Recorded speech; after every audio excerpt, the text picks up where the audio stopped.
Good afternoon, everyone. I, Simran Surve, feel pleasure and honored to welcome you all to the final round of Engineering Mathematics Applications Project Competition, that is e-MAPCO 2021 by Engineering Mathematics Teachers Society India. First of all, a hearty congratulations to all the teams who have qualified to the final round.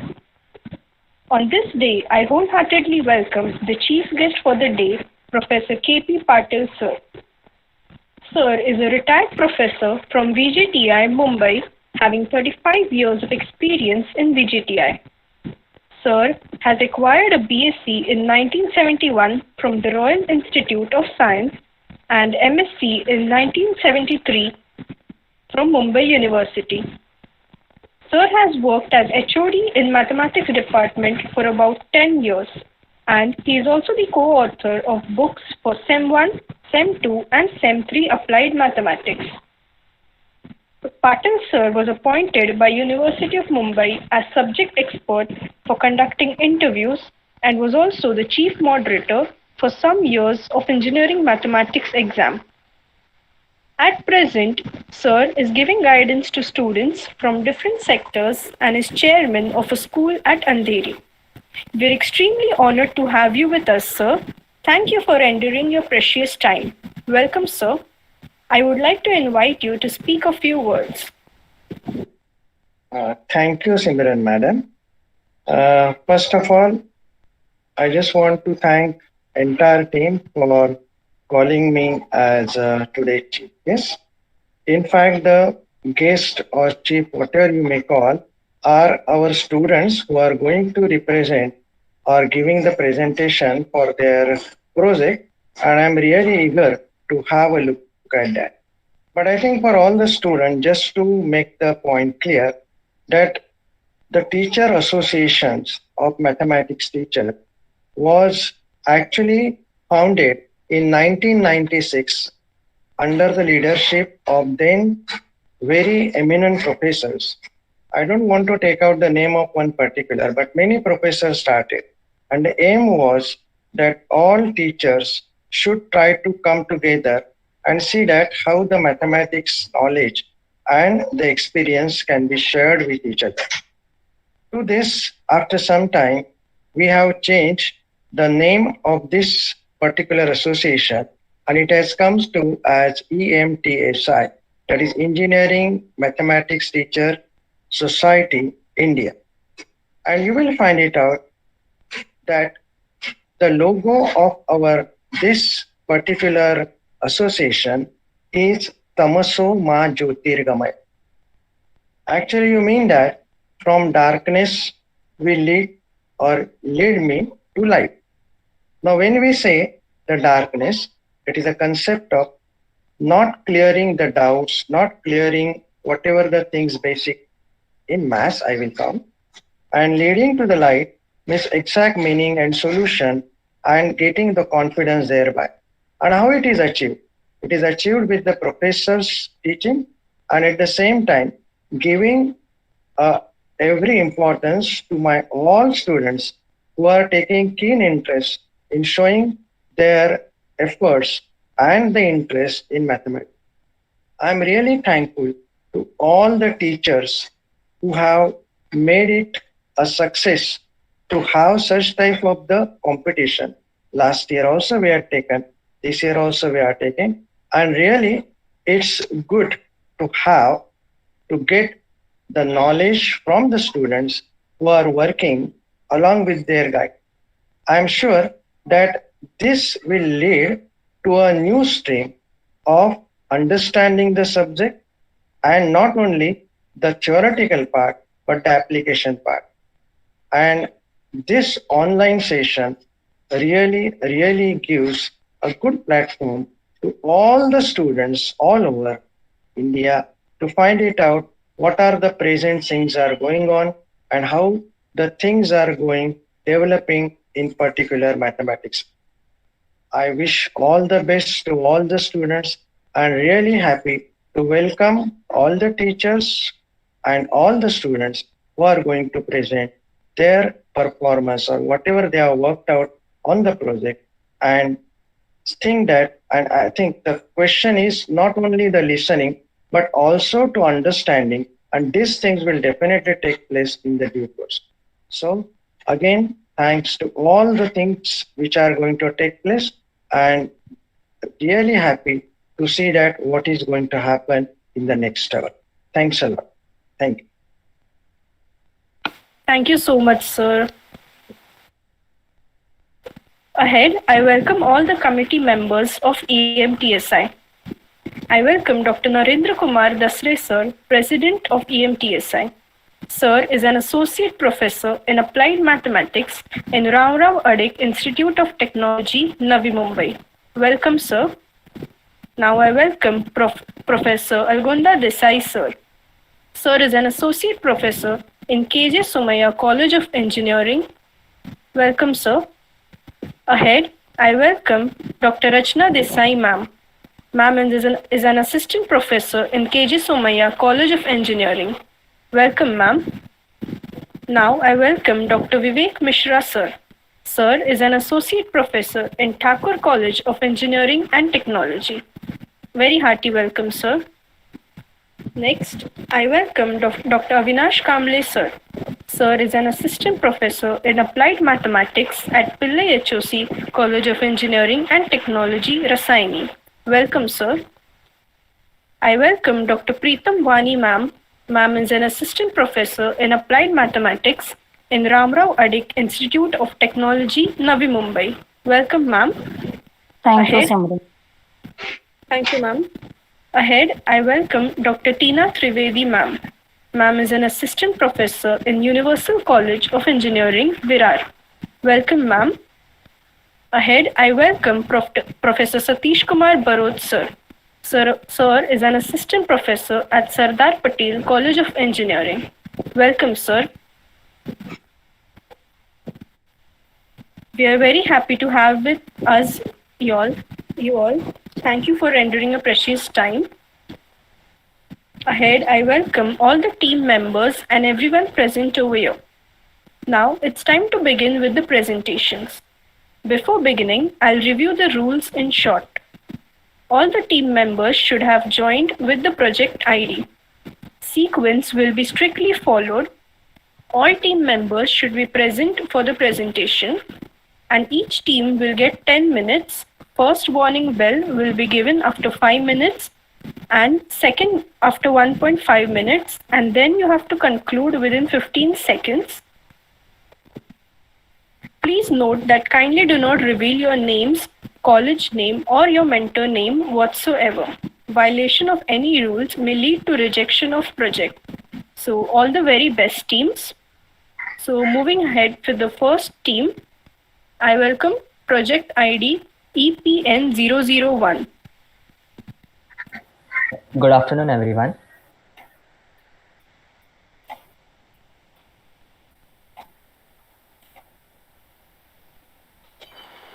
Good afternoon. Good afternoon. You start the presentation. Is my screen visible? Yes, yes. Yeah. Good afternoon, one and all present here. My project ID is EPN001, and my title for the presentation is Applications of Matrices in Real-World Image Processing Techniques. So before I start, I would like to start with a scenario. The scenario is consider a very well-known space agencies like ISRO or NASA. They have sent their rovers to any particular planet, let's say Mars. The main task of the rover is to take different pictures of different terrains and surface throughout the planet and send those images back to Earth so the scientists can research on that. Now the thing is, this images consist of a huge number of data values which in the binary format, and they are of a high resolution and requires huge storage spaces. Such space agencies can afford such high storage requirements, but the thing is, if the agencies want to release those images for the public use, then they have to compress those images.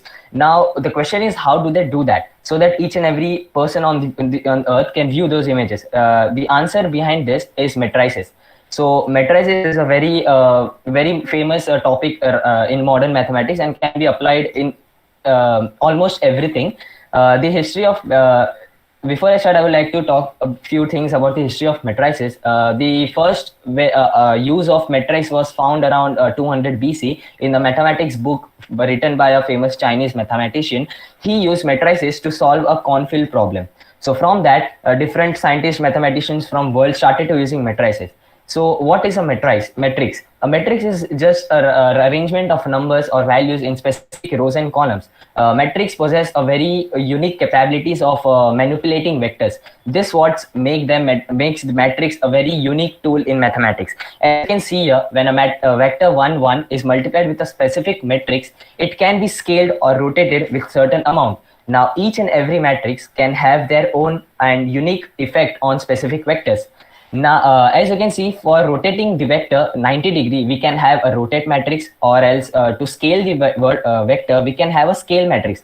Also, we can use both of them to rotate and scale the vector simultaneously. Matrix can be also used to solve simultaneous equations, which we have seen in our semesters 1 of engineering. The vector which can only be scaled by a specific matrix is known as the eigenvector. And the value by which that particular matrix scales that vector is known as the unique eigenvalue of that vector. Now, as my topic is about image processing, first I would like to talk about what are images. Images are basically made up of pixels. Pixels are nothing but values which computers use to identify our image, because computers cannot sense or see images as humans do. Instead, they convert each image into small pixel values and store them in the form of matrix in their memory. So whenever we click a picture of an image or anything, then our camera or the camera in our phone acts as a digital sensor which converts the light value into digital signals. So conversion into so before I start about how the processes is done on images using matrix, I would like to speak few words about what are different types of images. There are well-known 3 types of images: the black and white image, as you can see here, the grayscale image, and the well-known RGB image. So what defines these different types of images is that the values of specific pixels. So for black and white image, the pixel value range only takes the value between 0 or 1. 1 represents white value and 0 represents black pixel value. And computer uses this pixel value and converts them into a matrix format as shown here and stores in the memory. Now, as you can see in the grayscale image can take pixel values right from 0 to 255, where 0 presents pure black pixel and 255 represents pure white pixel, and rest in between pixel values represent all the shades of gray. So this image is also converted into a matrix format so that computer can store in its memory. Now let's talk about the well-known color image, which we use nowadays. Basically, if we consider that a rover scenario, so basically rovers send images in form of grayscale or black and white image, because sending RGB images from another planet is a huge and complex task. So what scientists over here does, they do manipulate these black and white and grayscale images to convert them into RGB or color pixels. So how RGB image is stored? RGB image takes 24-bit color RGB system color pixel values, in which each and every colorful image is defined or separated into 3 different metrics inside the computer's memory to form a complex data structure made up of 3-dimensional matrix. These 3 different matrix can be named as red channel, green channel, and blue channel. And if we want to find the specific value of a pixel in a specific colorful image, so let's say if you want to find the value of this yellow pixel, what computer does is... You have completed 5 minutes now. You have extra 1.5 minutes. Yeah, so this is how the matrix is stored in computer's memory in 3-dimensional format. Now let's talk about the processes or operations on image. So what basically computer does is that it takes a specific kernel matrix as shown here, it multiplies with the specific image and converts them into specific another blurred image. So for doing every process, we have a specific blurred matrix as shown here. So we can, using this kernel matrix, we can apply various processes like Gaussian blur, sharpen kernel, edge detection, etc. Compression is also done in a similar way. Compression uses the principle of chrominance, because human eye is sensitive to chrominance than luminance. So what compression is that it compresses the chrominance value in the matrix value so that the pixel size can be reduced. Here I have shown how the MATLAB representation of how different images is shown using MATLAB. As you can see, every pixel have 3 values, that is RGB, which can be stored in computer's memory. So this is a real world example that NASA has shared in their website, that this is the actual unprocessed colorful image. The NASA scientists do various processes on image using matrices to make sharpen or do the detailing work on the images. So this is what I wanted to tell about how matrices are used in real life image processing. At the end, I wanted to thank e-MAPCO for this wonderful opportunity, because matrix is the topic which every engineering student have to learn, but always comes up with the question that why do we learn this? But you have to conclude within 15 seconds. Yeah. So once again, I thank you so much, e-MAPCO, for this wonderful opportunity, which gave me the opportunity to dive deep down into matrix application in real world problem. Thank you so much.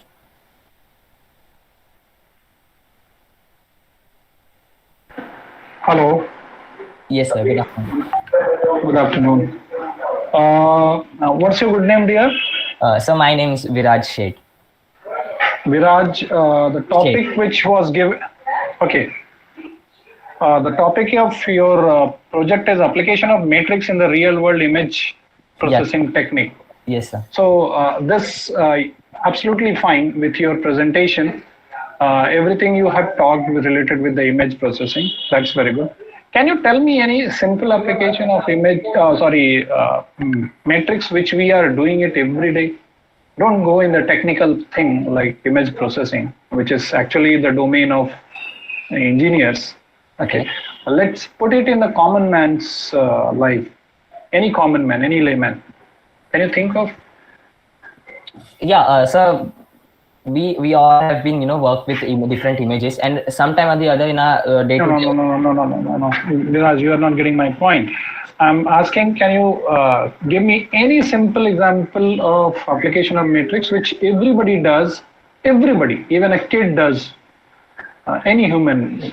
Okay. So sharing an image through WhatsApp, that's basically use of matrix, because the algorithm of WhatsApp specifically compresses the image so that it can be shared with a minimum space. Okay, Viraj, now I am giving you the answer of my question to broaden your thought process. Yes. Any kind of arrangement, suppose anybody does any kind of arrangement of anything can be said it is a matrix. Hello? Yes, sir. So it is not only the image or a technical thing. Anybody, if somebody is arranging something, you are arranging some furniture in your house, that is a matrix. Yes, sir. Okay, you are arranging your books, that is a matrix. Matrix, yes, sir. So anything can be said it is a matrix, and that's why there is a very wide application of this particular concept what you are studying. Yes, sir. It's not only the one application what you have said is fine. So, but now you think about how broad this topic is, the matrix. Yes, sir. Yes, sir. Definitely. Okay. While I was researching for this topic, I got to know that the main reason why we learn matrix, but basically if you see the field of entire matrix, it's have a huge applications. Okay. Thank you. Very good presentation, Viraj. Thank you, sir. And I got to learn. I'll definitely research more about on it. Thank you so much. Okay. Satish, sir. No question, sir. Please proceed. So go to the next.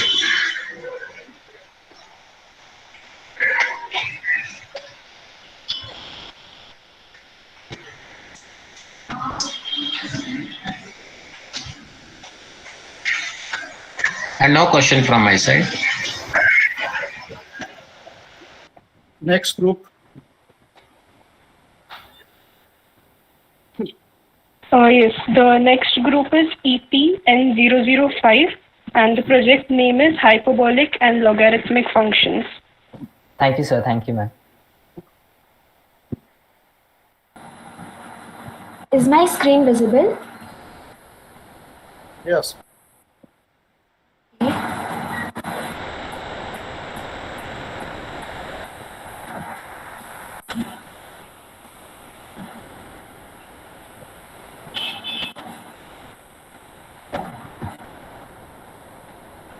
Respected teachers, I would like to introduce you all to the very interesting topic of hyperbolic and logarithmic functions.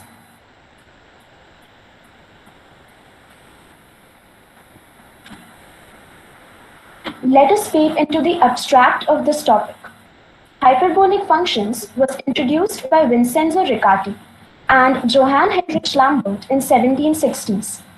Many people are unaware of this fact that we come across hyperbolic functions every single day of our life. Logarithm, being the black sheep of mathematics, was introduced to the world by John Napier in 1614. In this presentation, we will explore hyperbolic and logarithmic functions and their applications as well, which includes the flashback to hyperbolic and logarithmic functions, the mathematical ideas, and how they can be applied in real life. In order to explore this wonderful world of hyperbolic and logarithmic functions, let us dive into the prerequisites of knowing this topic and how they can be applied in real world. The most familiar conic section has always been the circle, ellipse, and the parabola. Similarly, we produce the hyperbola by slicing a double cone vertically. One of the most beautiful constants of math, that is E, is what natural logarithm is related to. Hyperbolic functions such as sine hyperbolic x, cos hyperbolic x, and tan hyperbolic x are defined by algebraic functions which include exponential functions and the inverse of the exponential functions.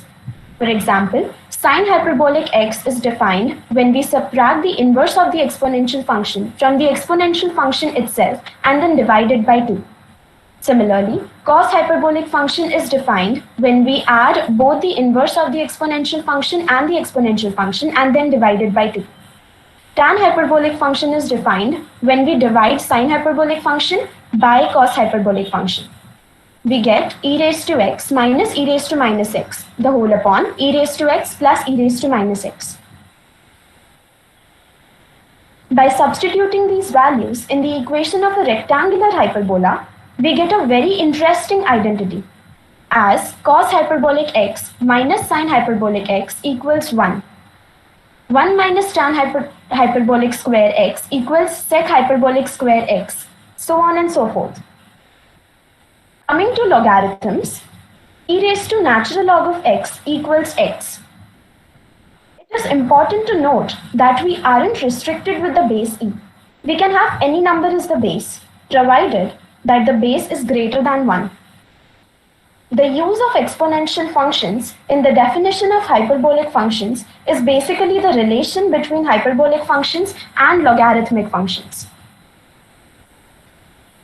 Logarithm of negative numbers does not exist, and the logarithm of 0 is undefined. These are the basic properties of logarithmic functions. Let us dive into the power of logarithmic functions. Richter scale is one of the classic examples of logarithmic scale, which is used to measure the intensity of earthquakes. The largest earthquake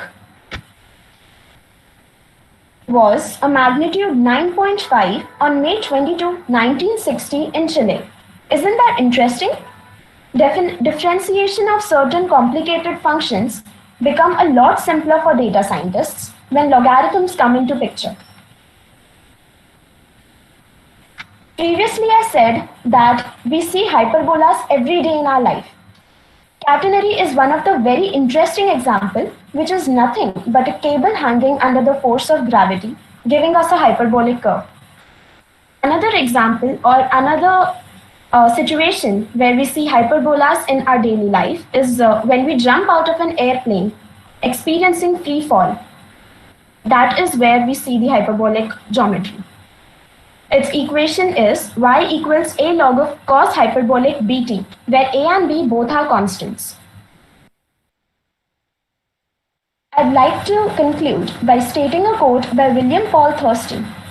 Mathematics is not about numbers, equations, computations, or algorithms. It is just about understanding. Thank you.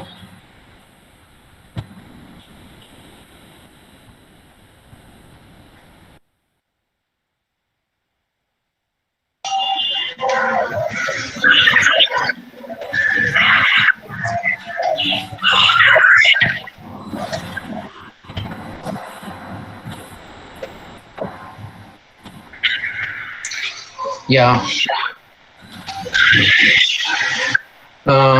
Number 005, board number. I have one doubt regarding it. You told me logarithmic of some other functions. Hello? Yes, sir. Is it audible? Yes, sir. Then tell me how to obtain the logarithmic of negative numbers. Is it possible? Logarithm of what? Negative numbers. No, Minus 1. logarithm of negative numbers can be calculated, but it can be calculated using complex numbers. So hyperbolic and these all are not related to complex number? I still haven't read about how to calculate the hyperbolic function of a complex number, but I will read about it. Okay, then you don't know anything about logarithmic of negative numbers. I have calculated it. Using calculator? No, I have calculated it manually. However, I haven't done the hyperbolic functions of complex numbers. Okay, same. So any next?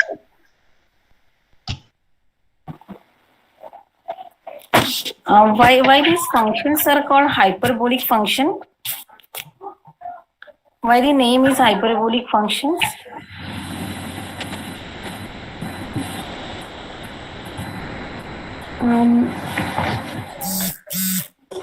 Do you know something about sine and cosine? Which kind of functions are these? Sine and cosine are circular functions. Right. So why these are called circular functions? Because their curve represents like a circle. Like sine and the cosine curves, they satisfy the equation of the circle. And then you should find out the relation between why the sin h and cos h are called hyperbolic functions. Yes, they are just like the representation. When we compare the circular functions with hyperbolic functions, that is the reason we call the quantity e raised to x plus e raised to minus x upon 2 as sine hyperbolic function.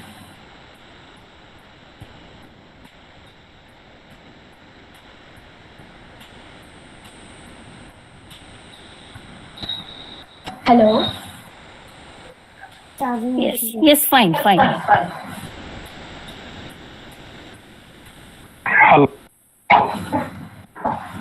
Hello.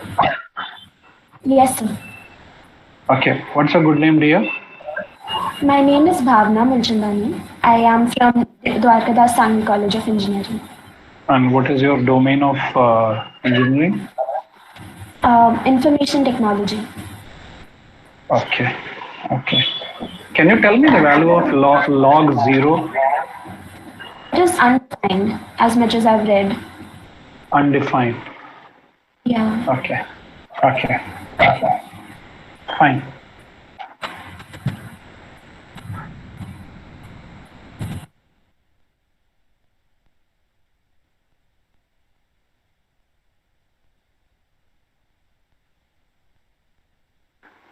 Satish sir, any question?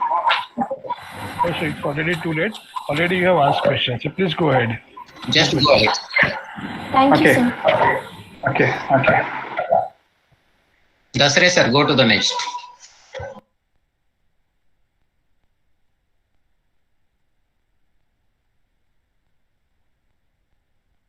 So the next group is EPN008 with the project name Current Trends of Vector Space.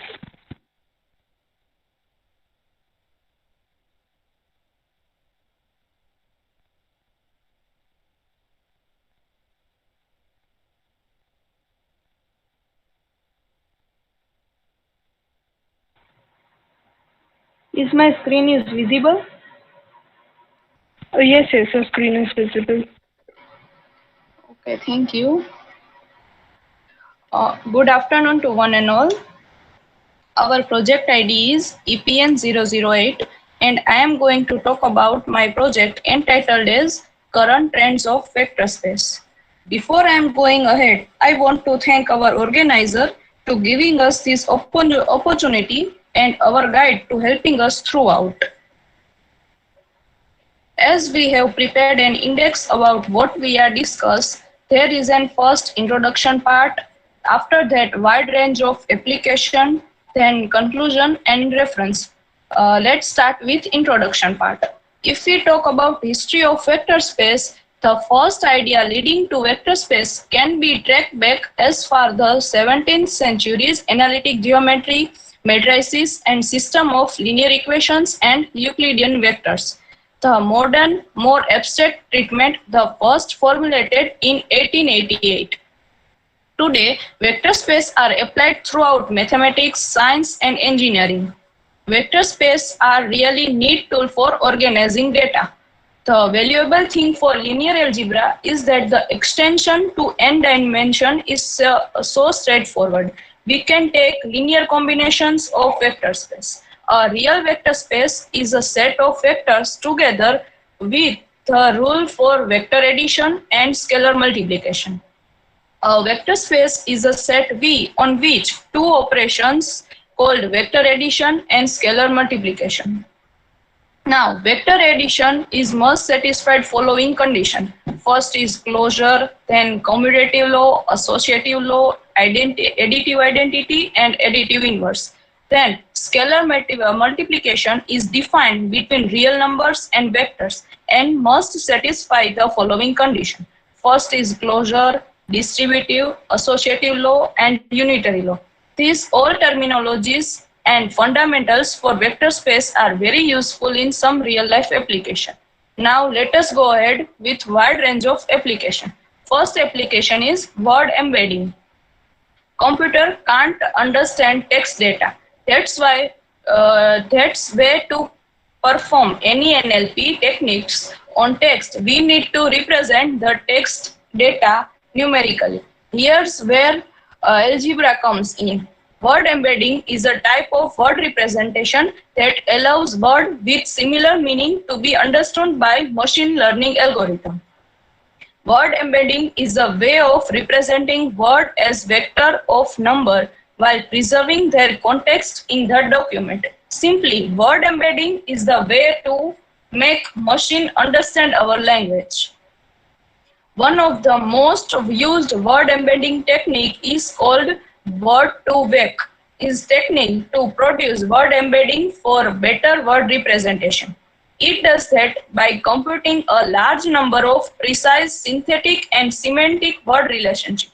Word-to-vec learns word meanings by checking its surrounding context. Word-to-vec basically says to convert word into vectors. Now, I would like to hand over this discussion to my teammate.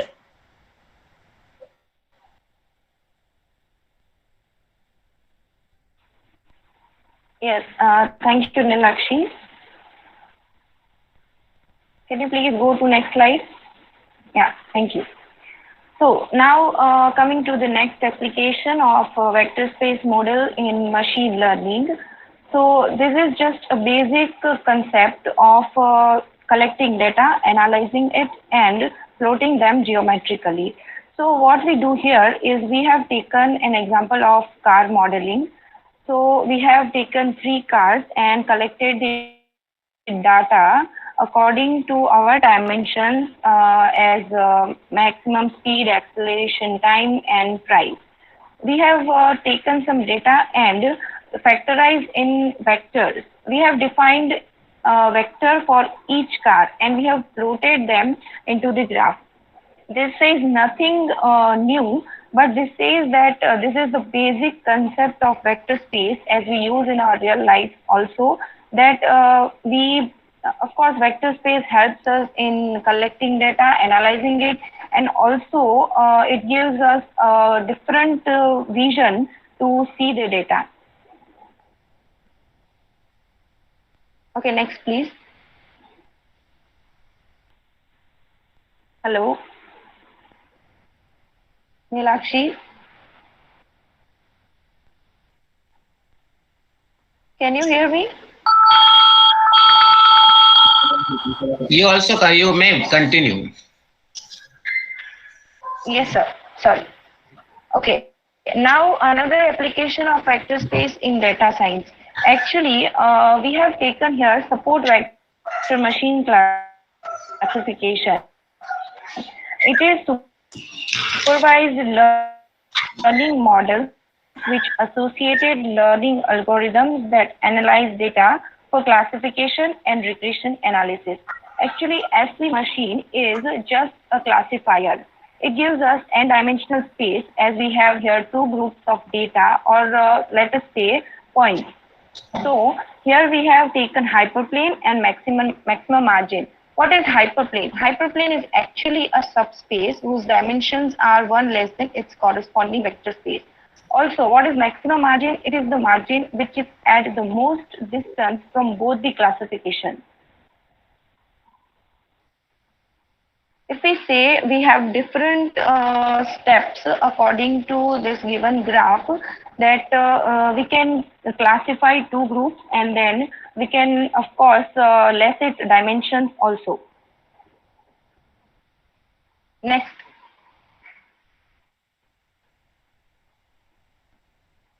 Yes.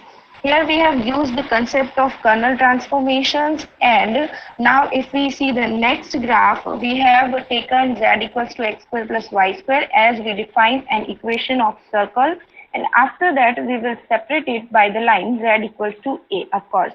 So SVM has a technique called the kernel trick, and it is the most useful classifier in machine learning. Next. Okay. What is vector space in quantum mechanics? Actually, it is the basic physics we have learned in our basic education system. So linear combination is one of the most useful and basic term of quantum mechanics or physics, or it is useful in mathematics also. So if we say linear combinations are of course the vector addition and scalar multiplication, it is both the use, but it has condition that a and b both can't be equal to 0. Here we have given the triangle addition rule, and we have shown that how it is useful for us to get addition, multiplication and linear combination with the help of diagram. Next. Yes, of course, inner or scalar production is also one of the most important and useful term of vector spaces. We can use this on widely ranged applications, and it is of course the components A and B which represent how much of the vector R is made up of the vectors u1 and u2 are given by. Here we have given the inner product as r1 dot r2 equals to r1 r2 cos theta. Next.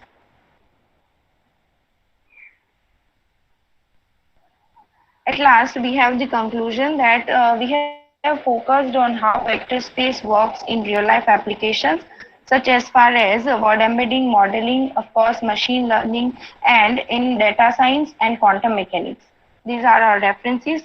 Thank you so much.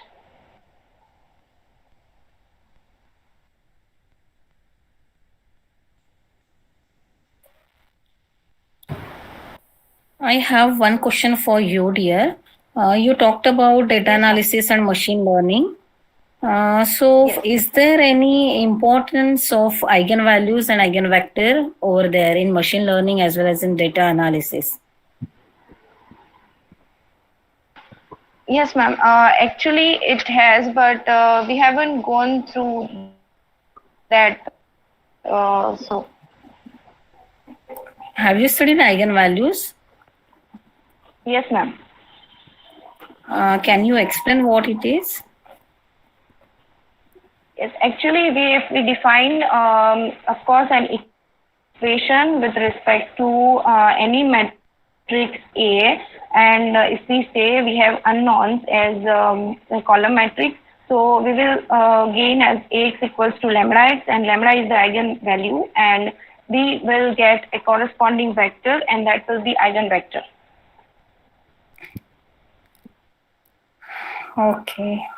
Can you tell me why eigenvalues and eigenvectors are important in machine learning?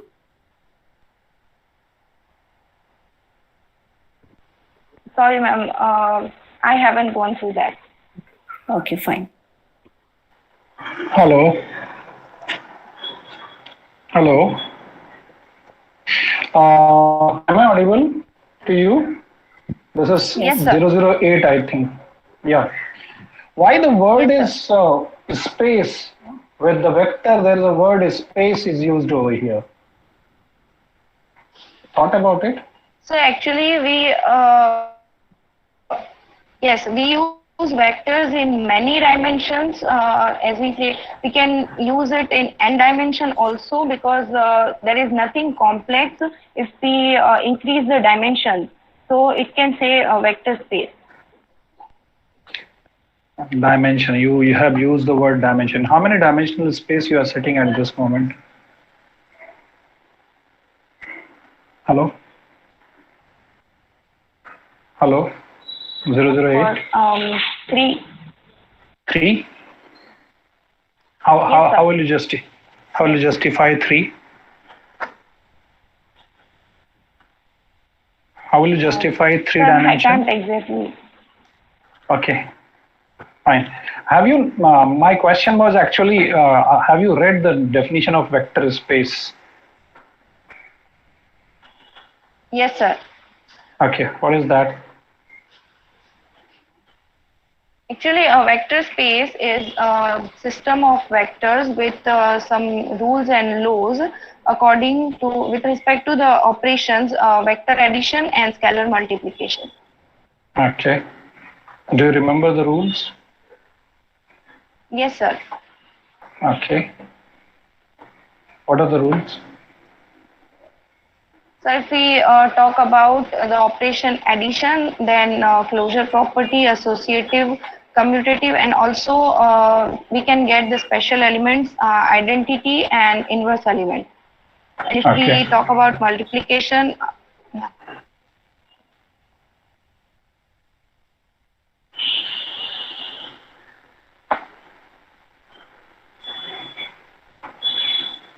Her audio is gone, I think.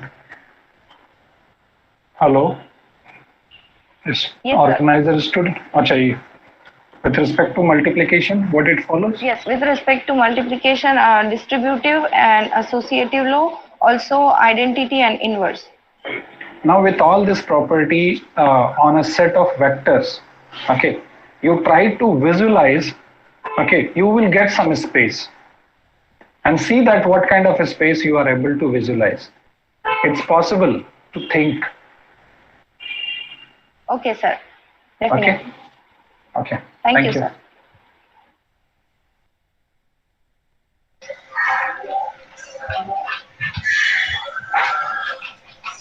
Go to the next one. Before going to the next team, participants kindly note there will be 2 warning bells. The first one at 5 minutes and the second one at 1.5 minutes. That will be extra. And after the 1.5 minute warning bell, you need to conclude within 15 seconds. Thank you. So the next group is EPN010 and the project name is Magic Formula in Complex Numbers.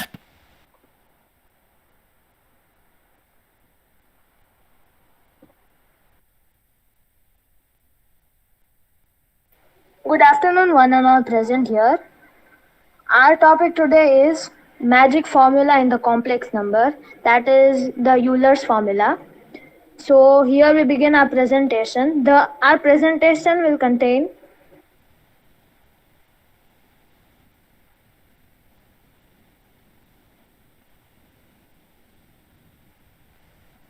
the magic formula in complex number, and we are registration number EPN010.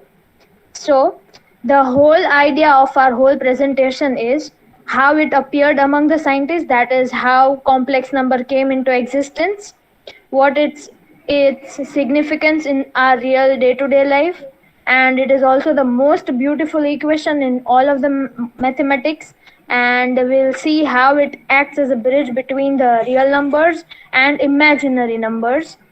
And now also it has a wide range of applications in the real world. And we'll also see how it is used in AC circuits. This is the whole abstract of our presentation. Now we'll go to the introduction of complex numbers. What is complex numbers? Would anyone like to answer this question? What is complex numbers? Okay, so I'll continue. Complex numbers basically came when we were unable to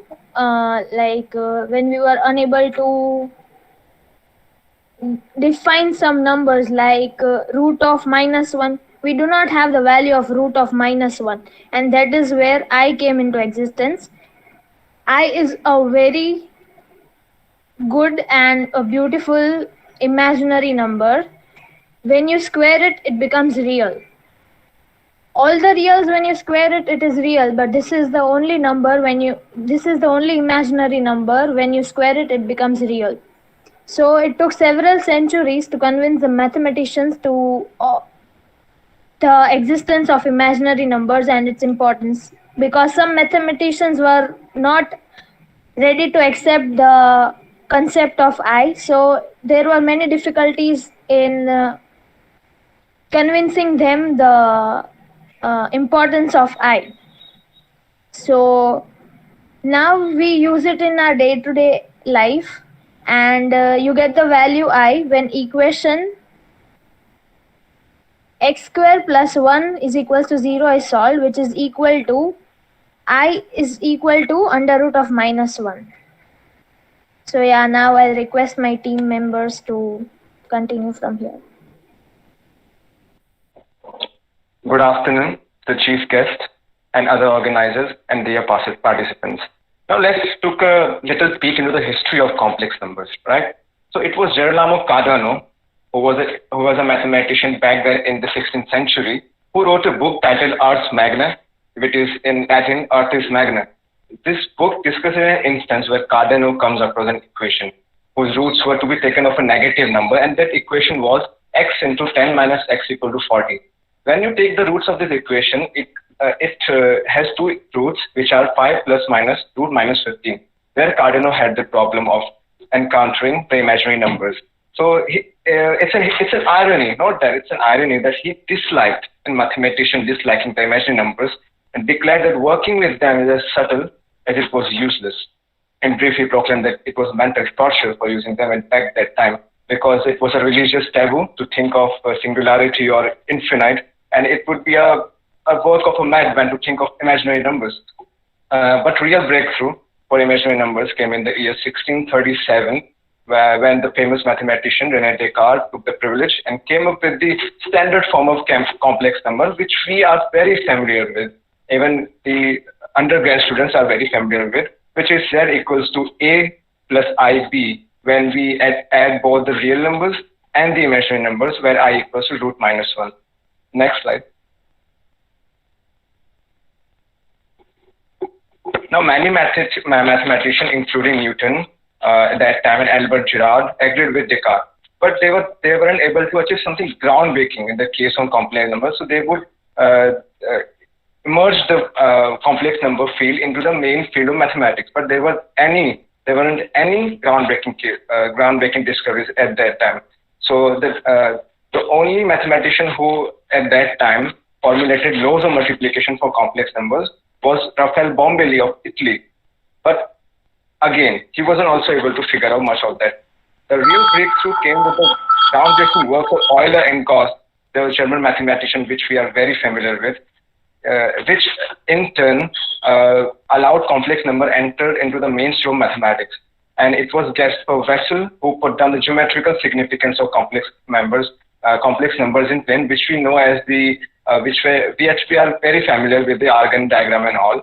And in 1843, the William Rowan Hamilton, who was an Irish mathematician, which we are also very familiar with when we go into the quantum mechanics.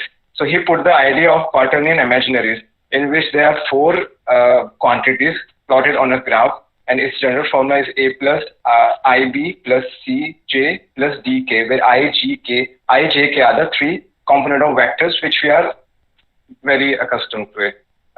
Now I would request my teammate to take forward from here and explain the applications of complex numbers. Good afternoon, everyone. So after viewing the history of complex number, now let's go to the application of complex number. especially we will see the application of Euler's identity and formula.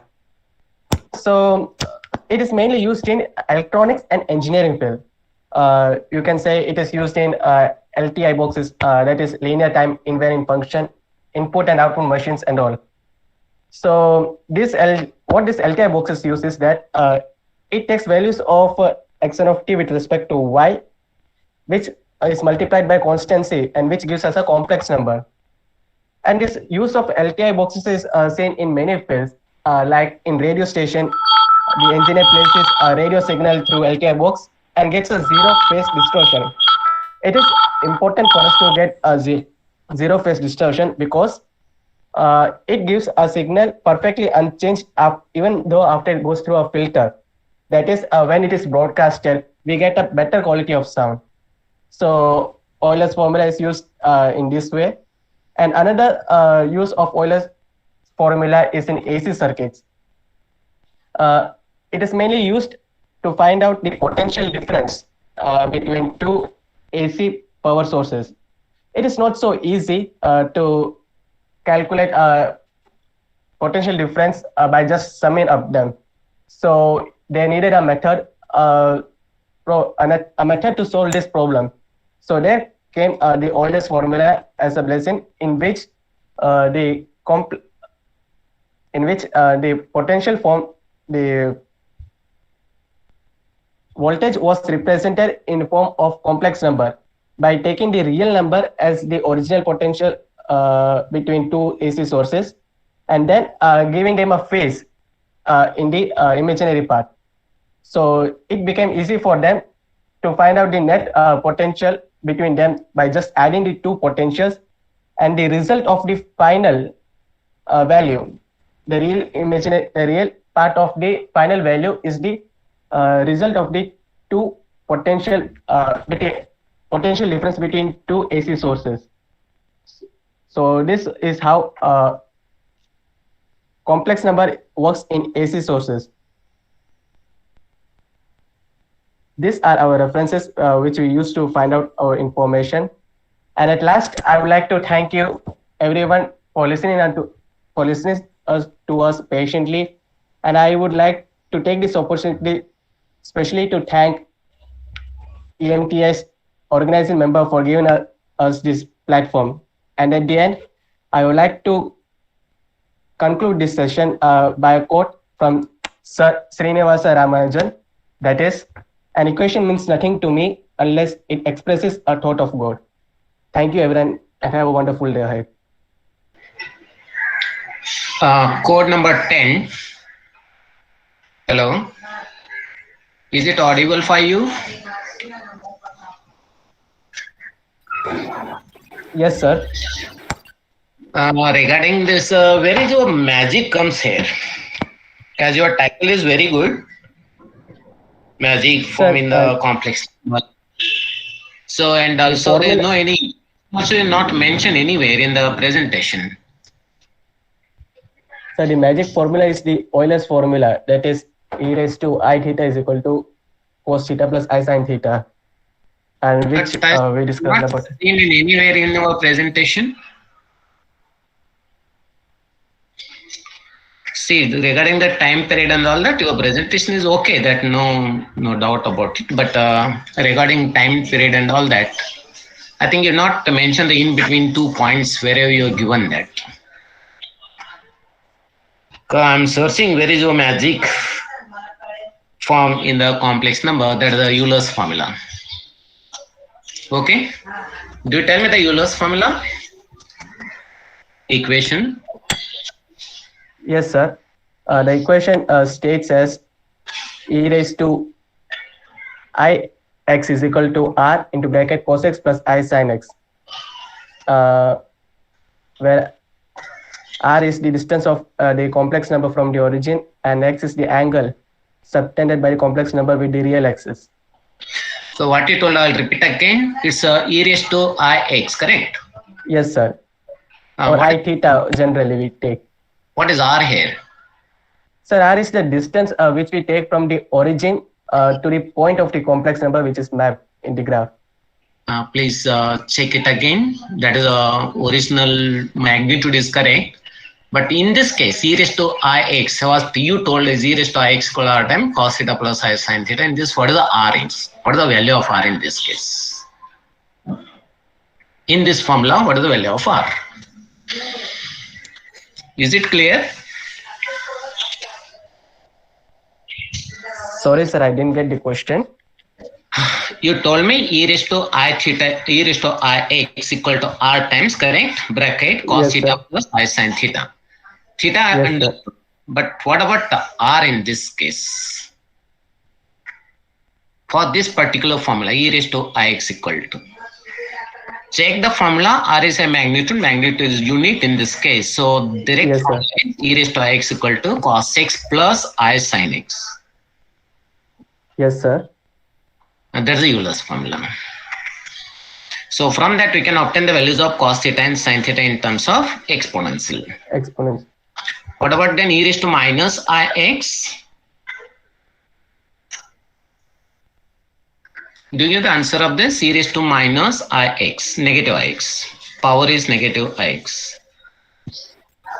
So then it will be Yeah. r into cos x minus I sin x.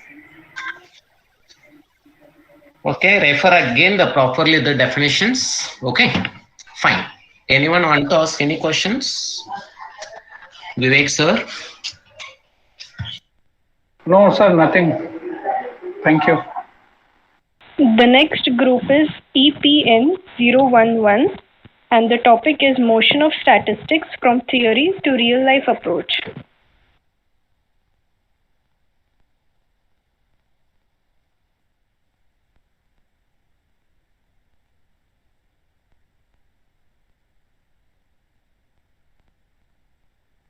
Good evening, everyone. We are here to present motion of statistics from theory to real life.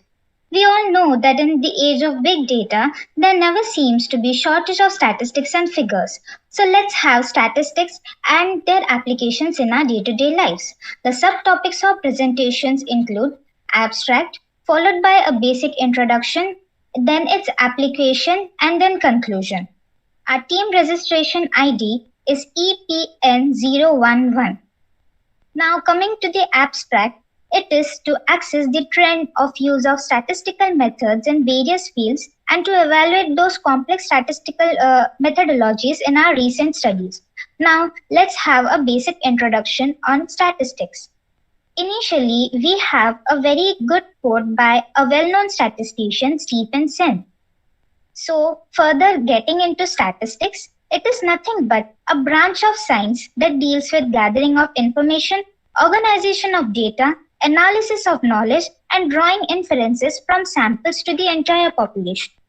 The statistical analysis depends on the target of the study. So, after the overall analysis, we will be able to provide better understanding and accurate description of our raw research. So, let's have some applications of statistical techniques in our real life. We will be presenting 3 different fields where some results are drawn by statistical analysis. They are sales forecasting, brand marketing on Facebook, and traffic analysis. First, we will be looking after how statistical techniques are applied in sales forecasting. For the same, we have a short video with a small example. A simple example is that a marketing manager wants to understand whether giving discounts to customers is increasing the sales or not. Let's say, for example, he wants to understand 10% discount level is good, or 20% discount level is good, or 30% discount level is good. Which of these levels would increase the sales? Or do they have any effect on sales at all? How do you answer this question? So perhaps you would look at a tool called as analysis of variance.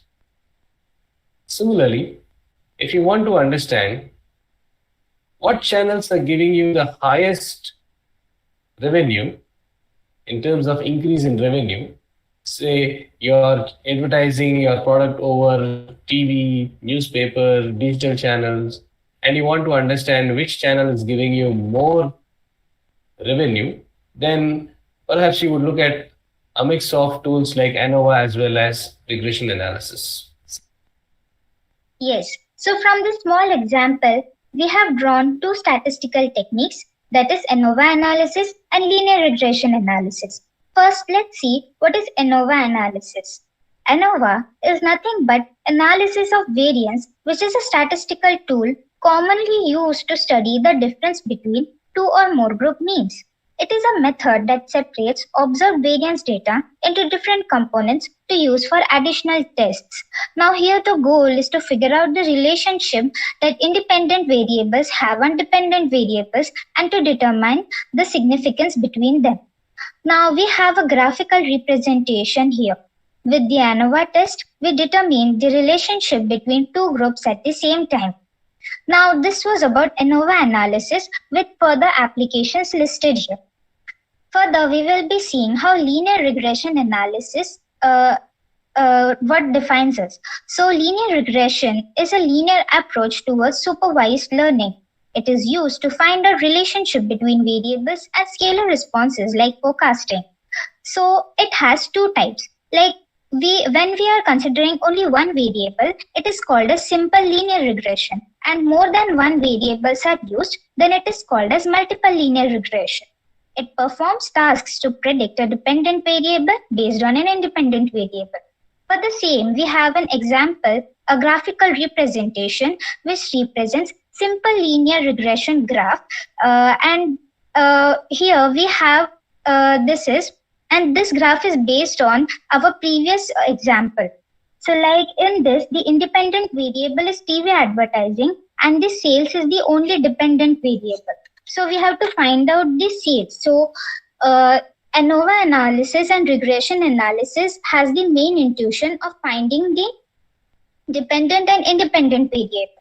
So this was all about ANOVA and linear regression analysis with its applications. Further, we will be seeing how brand marketing on Facebook applies its statistical methods. Thank you. To understand brand marketing on Facebook using statistical techniques, we need to understand what are meant by social media metrics. Basically, there are 5 types of social media metrics that gives us insight to our social media marketing performances.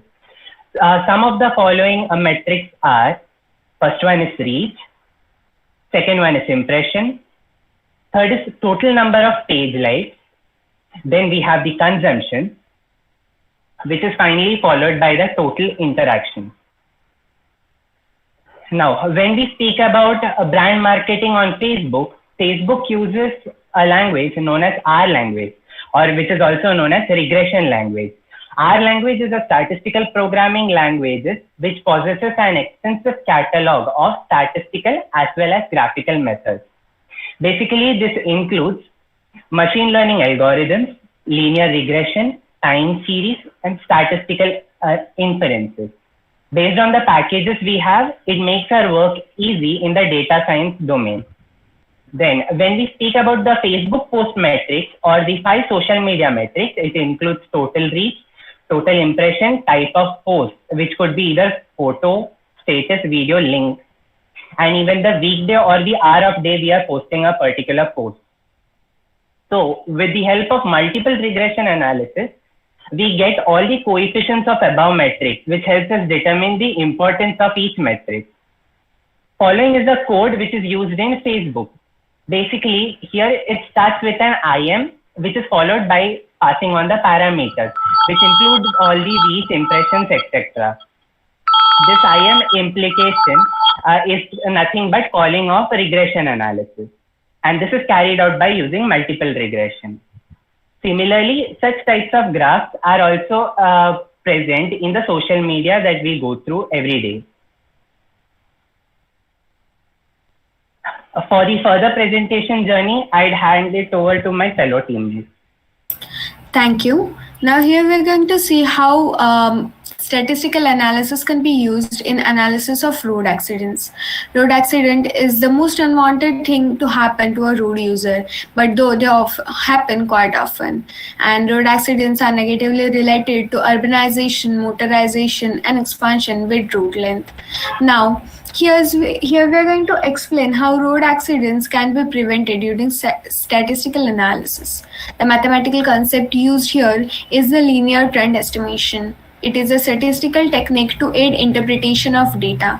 When a series of measurement of processes are treated, for example, a time series like the accidents on roads, trend estimation can be used to make and justify statements about the tendencies in the data. So here we have developed a mathematical model in which road accidents from 2012 to 2016 are recorded from the internet sources. And here, as we can see in this analysis, the blue line represents the total number of mishaps happened on the national highway. And with the help of this information, we can create a moving average. And with the help of moving average of each group of this statistical data, a trend estimation, the yellow line which represents the trend line, can be calculated.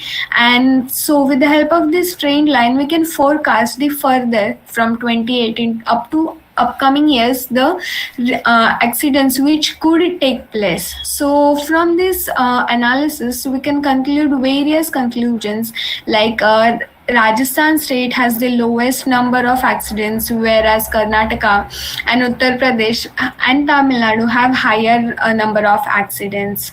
And also we can say that Maharashtra's number of road accidents keep on increasing. So with the help of these conclusions, we can say that engineering, education and enforcement of law, which we represent study, can be used to change this the trend line and prevent the happening of accidents. So the conclusion of the project is as follows.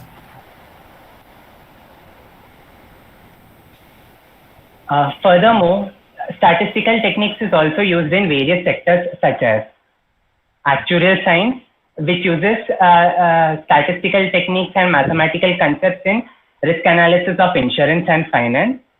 Also, it's used in astrostatics. Then it includes forensic statistics. It covers jury metrics, which is probability and statistics to law. Machine learning, which is a subfield of computer science, which makes predictions of algorithms from the data, and also statistical signal processing. And there are many more applications to the same. To conclude the same, statistical techniques has its uses in various fields at present and are definitely bound to be useful for many more topics in near future. Thank you.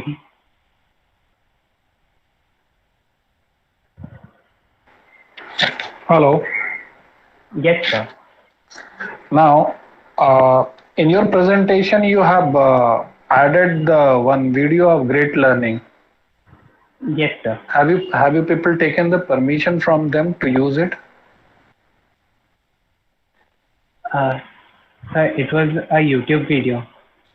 This presentation is getting live on YouTube.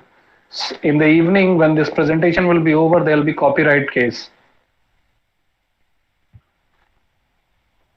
Do you understand what is the meaning of plagiarism into the any kind of document preparation?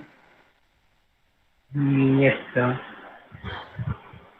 Do you understand the meaning of taking somebody's work, your work? You either have to ask the permission from them. You cannot directly use it. Okay, anyway, don't get nervous, because that is not going to be a very big problem over here, but you can be in a very bad situation in your life if you keep on doing this. So next time, don't do that. Okay, your presentation thought process was good. Okay, it is good, but make sure that when you are trying to understand some concept and present it in front of anybody, it should be in your words. You may make only 2 slides, but you can talk for 2 hours on 2 slides if you have made it by yourself. Okay, the content on the slides are not important. The important is your understanding of the concept. Okay, so this is my input to you. Please never do that again. Oh, sure, sir. Sure, sir.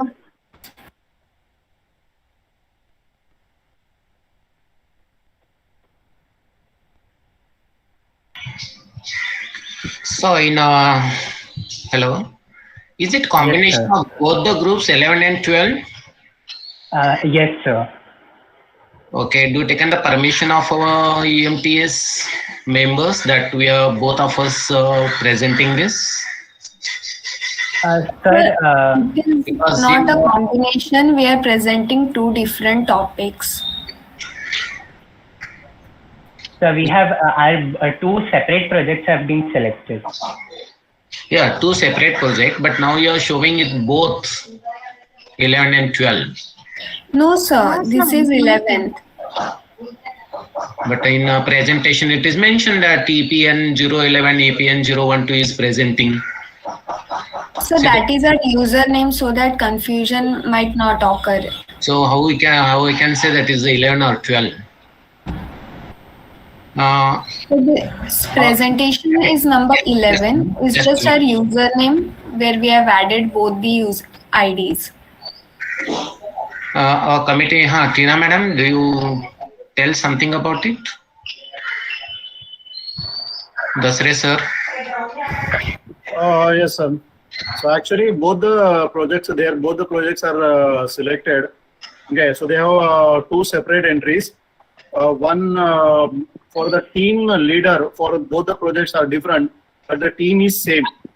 Okay, and so actually they are using both the names EPN 011 and EPN 012. Okay, their team is going to be same, sir. Team is same, different. They have two projects, different topics. Okay. And now, okay, thank you, sir. Thank you. The team members, my question is, what are the analysis? What are the variance? How to define the variance?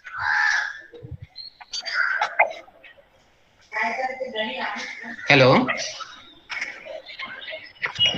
Yes, sir. Sir, could you pardon the question? How you define variance? Square of the standard deviation. So basically, variance is a measure of variability, and it is calculated by taking the average of squared deviations from the mean. Average of square deviation of the mean. So it is generally it is used to tell us the degree of our data set, or else we can say that it is a characteristic of our data. Are you the MSc Statistics or BSc Statistics or engineering student? So we are engineering students. Which branch? Sir, chemical. Chemical Okay, branch. Fine. Then do you define the regression line, and how are you using this regression line? There you use the regression line in the presentation. In presentation I saw that there is a regression line for the sale and advertisement, correct? Yes, sir. Then do you define the regression line?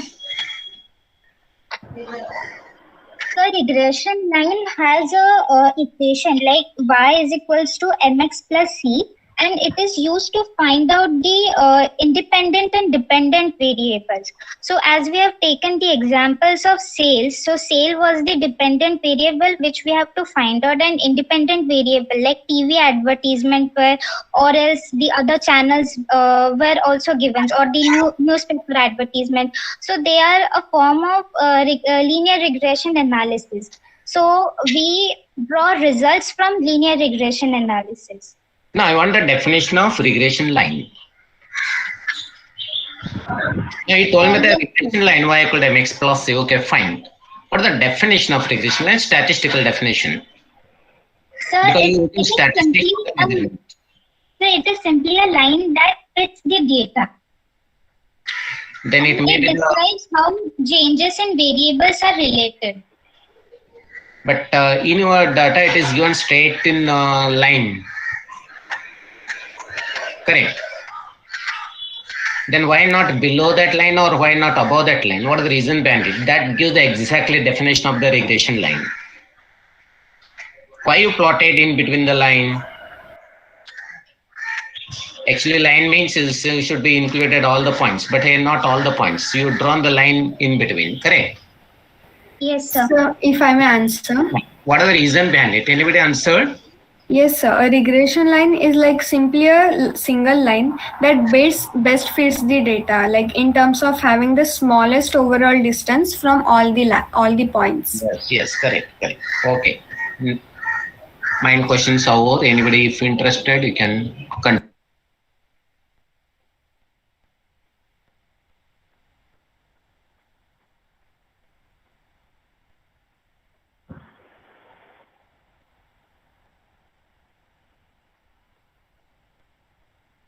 You may go for next project then, if there is no question.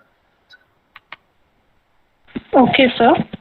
The next group is EPN012 and the topic is a diverse drive of probability.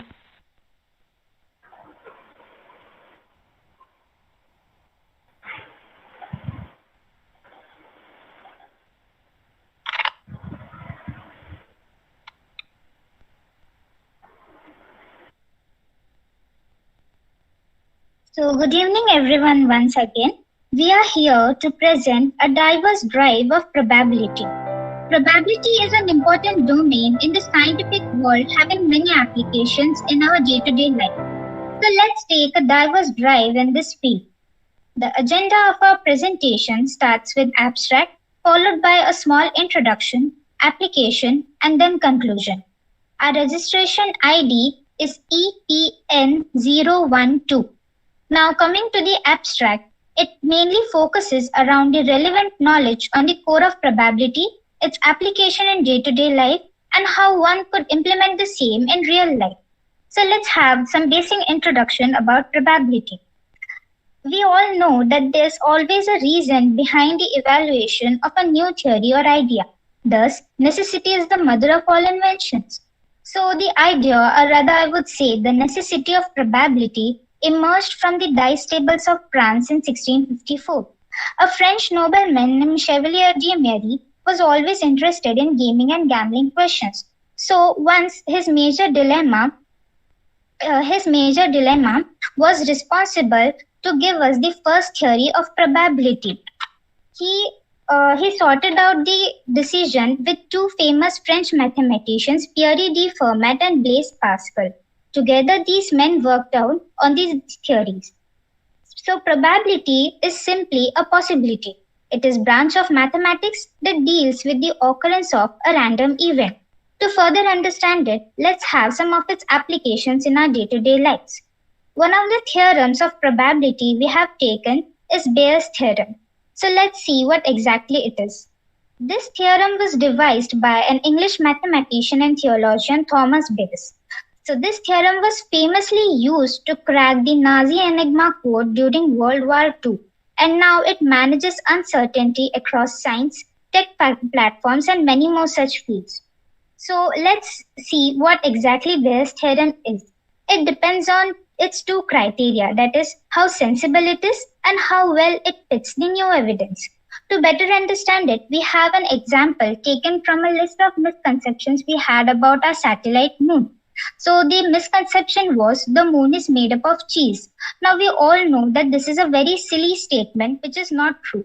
But at that time, people collected a new evidence about moon which proved this hypothesis right. The evidence was the moon is yellow in color. So to solve this misconception, a hypothetical testing was done. Through this, it was proved that evidence fits right with the hypothesis.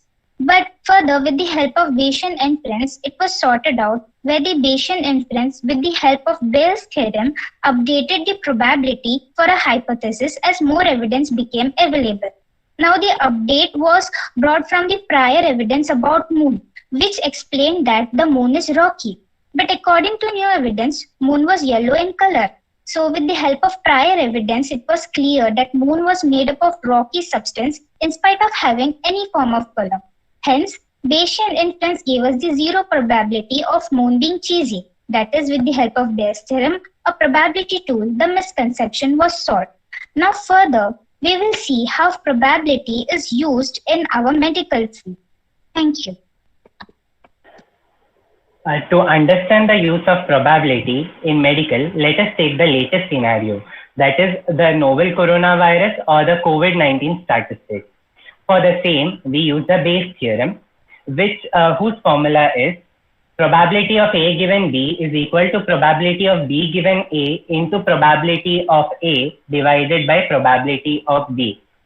Basically, Bayes theorem is also known as reverse probability because the LHS and the RHS part are totally reverse of each other. To understand the same, let us call A as the event of death by coronavirus and B be the event of being under the age of 65. So how do we read the following statement? We read it as probability of people dying from COVID given that their age is under the age of 65 is equal to probability of being under the age of 65 given that they died from COVID into probability of people dying from COVID divided by probability of being under the age of 65. To express the following in the algebraic form, we have the next line, which is from which we have replaced the alphabet C as alphabet B as C, which is dying from COVID, and A being someone's age. To calculate the LHS part, we need to know the values of RHS part. For the same, we are going to look into the researches and studies that are already done.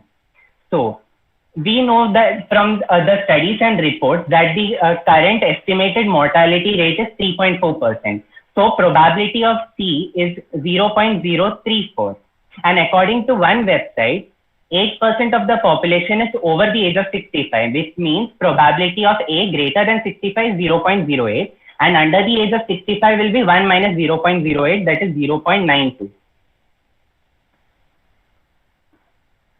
Now to calculate probability of C given A under the age of 65 is really difficult because it is not necessary that we know the exact number of people who have the virus because there may be many unreported cases.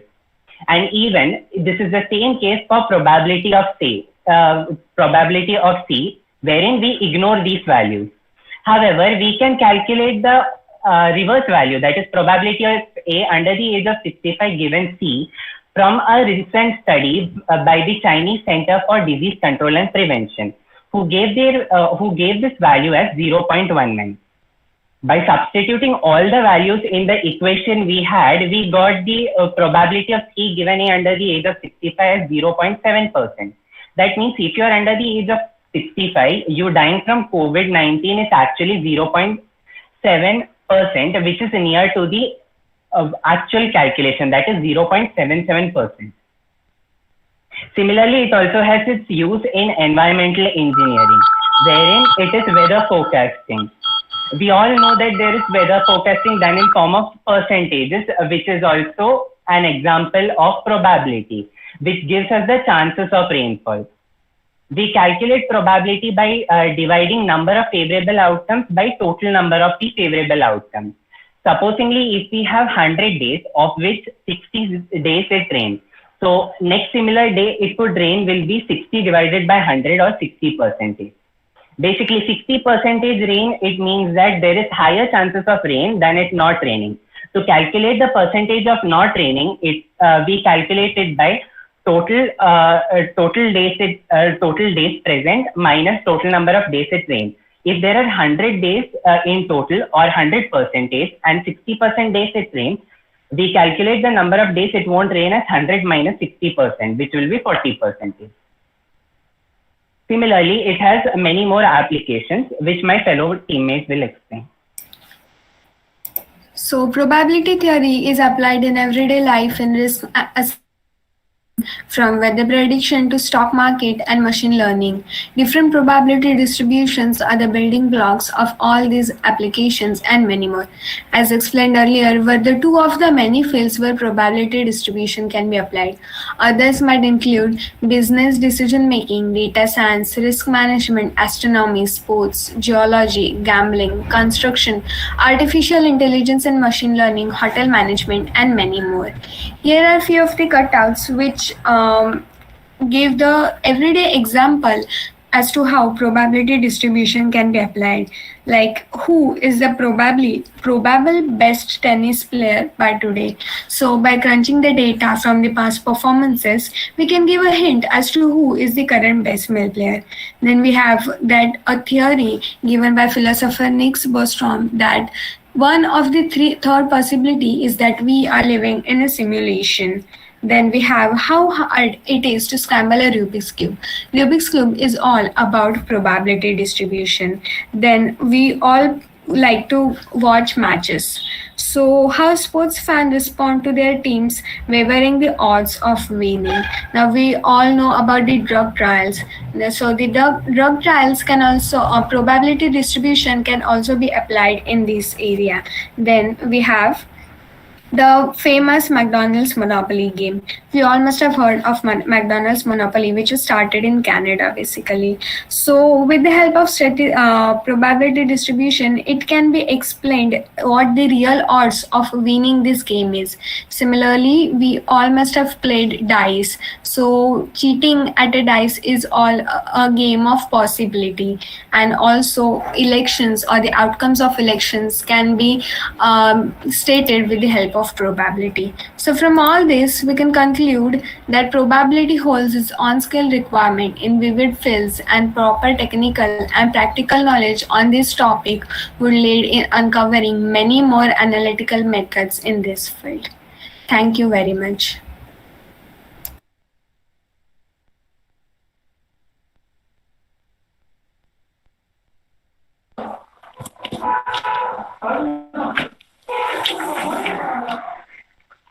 So 011, I have, 012. I have one question for you. You're talking about probability. If I have some experiment, I'm telling you two statements. Which are correct, you please tell me. Suppose in experiment A, the probability of happening that something is 1.2. And for B is, it is 0. Then which possibility may be correct, whether statement A is correct or B is correct? Ma'am, B will be correct because A is not possible as probability is always equal to 1. Always equal to 1. The probability of an event or the addition of probability of any events is 1. And total probability will be 1. Any probability will be like probability of an event will be less than or equal to 1, but it can't exceed 1. Is that less than or equals to 1, or can you again modify?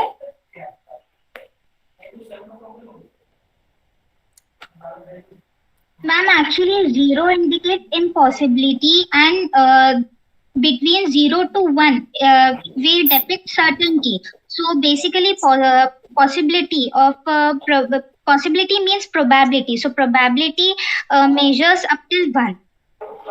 Yeah, minimum कितना हो सकता है? Minimum possibility is probability of any 0 to 1. Yeah. Okay, fine.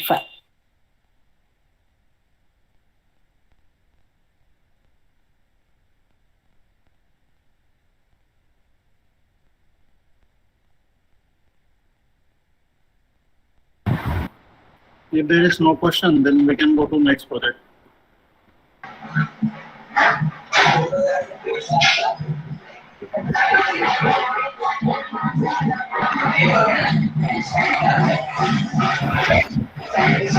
Okay, sir. Go to the next. The next group is EPN013 Z transforms.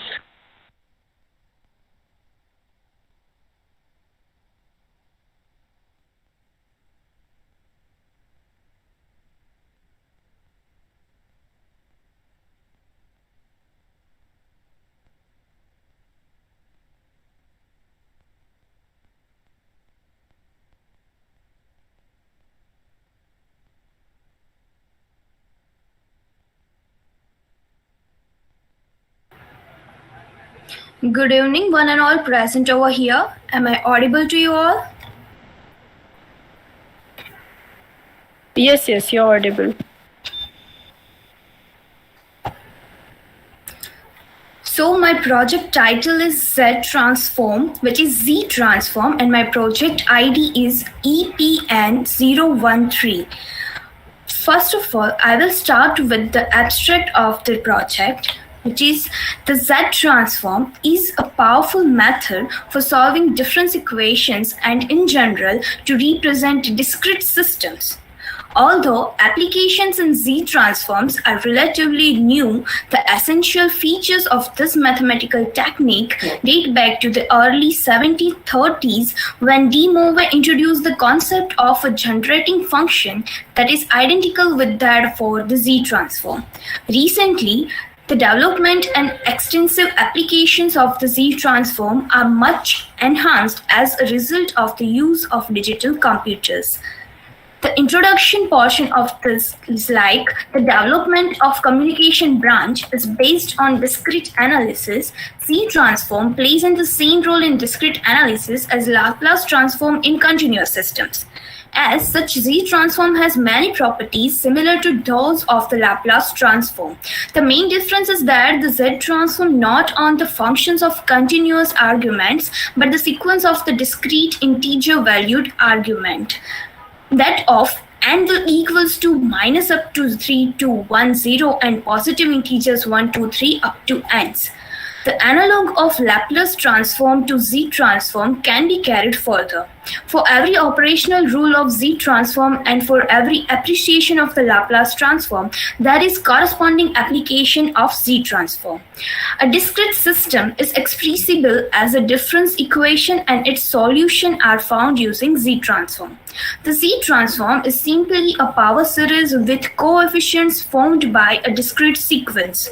It is a powerful technique for solving difference equations. The essential features of Z transform date back to the early 18th century when De Moivre introduced the concept of generating function which is identical with that of the Z transform. Applications of Z transform are relatively new and it is a transform technique used for discrete time signals and systems. Now I'm going to start with some mathematical ideas. First of all, I will introduce with definition of Z transform. If suppose let sequence Fn be a sequence defined for all n belongs to capital N, then the Z transform of Fn is defined as Z of Fn will equals to summation over n equals to 1 to infinity Fn into Z raised to minus n, which equals to Fz. In this equation number 1, Z is an arbitrary complex number and this is a one-sided Z transform. The infinite series on the right-hand side of equation 1 will be convergent only for certain values of Z depending on the sequence Fn. The inverse Z transform of Z of Fn will equals to Fz and is defined as Z inverse of Fz which is equals to Fn. The second point is unit sample sequence. It is defined as delta n equals to 1 for n equals to 0 and delta n equals to 0 for n not equals to 0. And you can see the similar in the given graph also. The second one is of unit step sequence. The step sequence will defined as un equals to 1 for n greater than or equals to 0 and un will equals to 0 for n less than 0. The same can be depicted in this given graph. Then after I have introduced relation between unit sample sequence and unit step sequence. Un will equals to summation of k equals to minus infinity to infinity delta k and delta n will equals to un minus 1. If we have delta of n minus k equals to 1 if k equals to n and delta of n minus k equals to 0 if k will not equal to n. Also, Fn will equals to summation of k equals to minus infinity to infinity fk into delta of n minus k. The next one is for Z transform for discrete values of t. if f of t is a function defined for discrete values of t, where t is equals to n of capital T, and is the sampling period for n equals to 1, 0, 1, 2 up to t, then the z transform of f of t is defined as z of f of t will equals to summation of n equals to 0 to infinity f of n t z raised to minus n will equals to f of z. Second one is the converge of series. Z of fn is equals to summation n equals to 0 to infinity fn into z raised to minus n. By Cauchy's ratio test, the series will be convergent if limit n tends to infinities mod of fn n plus 1 into z raised to minus n plus 1 upon fn into z raised to minus n will less than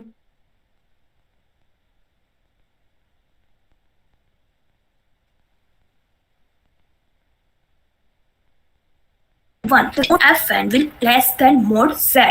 Therefore, the region of convergence is the exterior of the circle of radius r, and hence r is called the radius of convergence of the given series.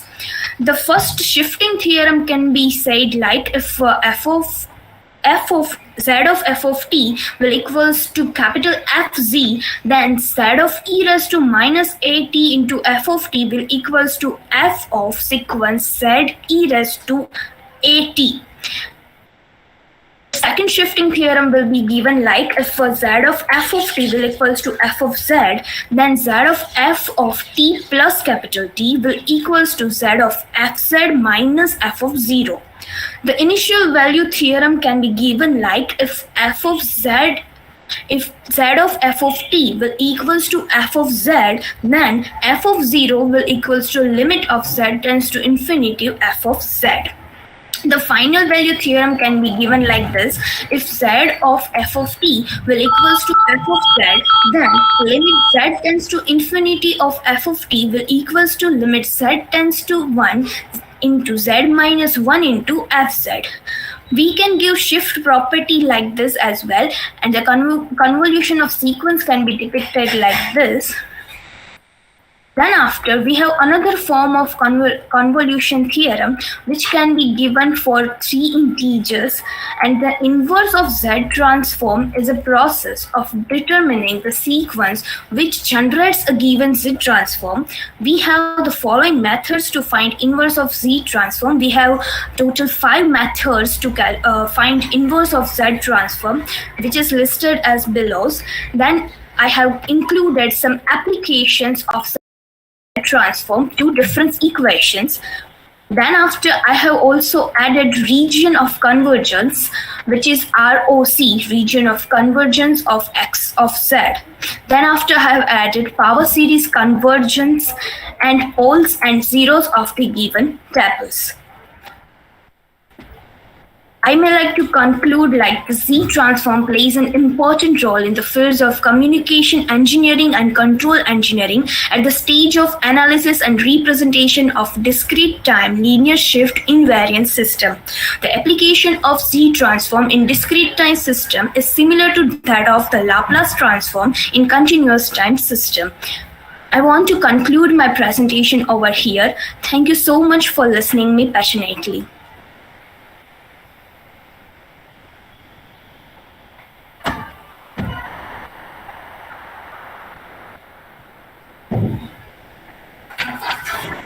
Can I ask one question now? Hello? Can you hear me? Yes, Hello? sir. Yeah. I have one question because the presentation we started with giving first line as the application involving with the difference equation. May I know what is a difference equation?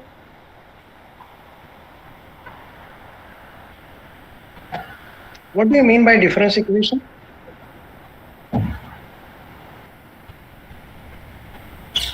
Sorry, sir, I don't have more idea about that. Okay.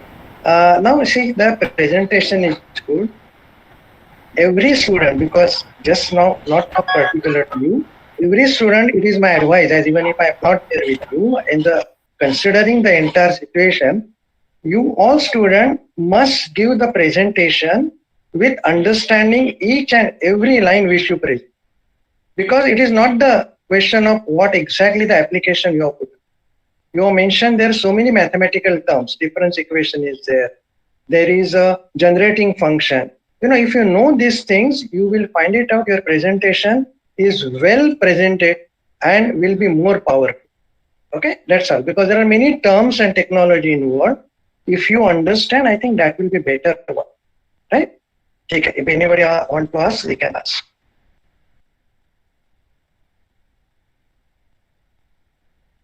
So I have a question that you represented this Z transform. So can you throw some light on the applications where this can be applied?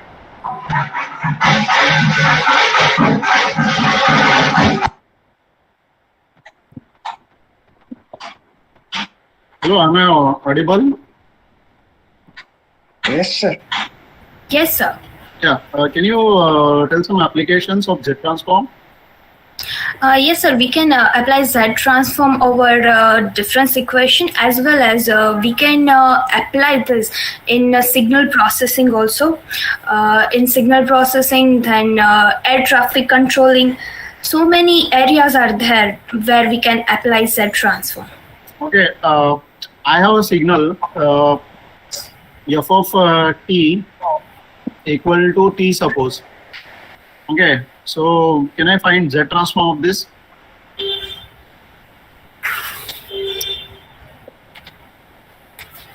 Yes, sir. We can find the Z transform by applying any of the method over that function.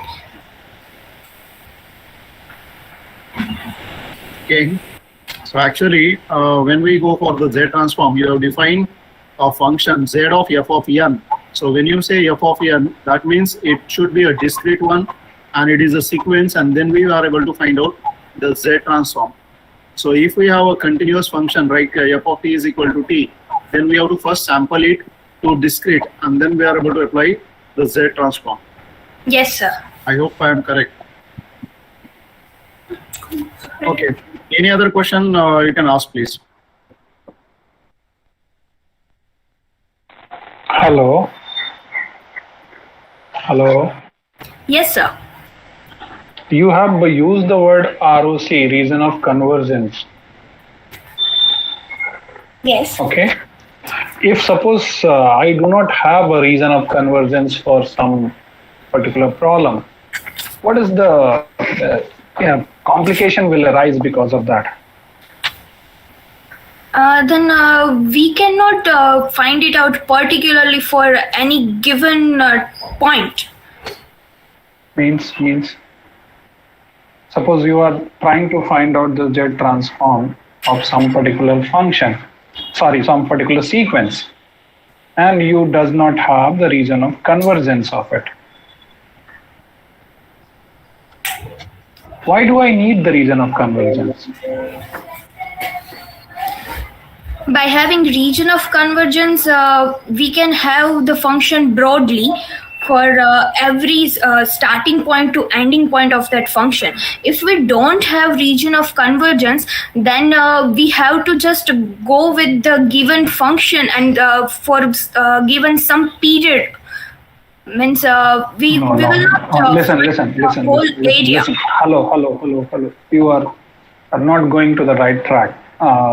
Let me put it in this way. When you write a series, okay, you are saying that series 1 term, 2nd term, 3rd term, 4th term, all are finite terms, and you are adding infinite number of terms of the series, isn't it? Hello? Yes.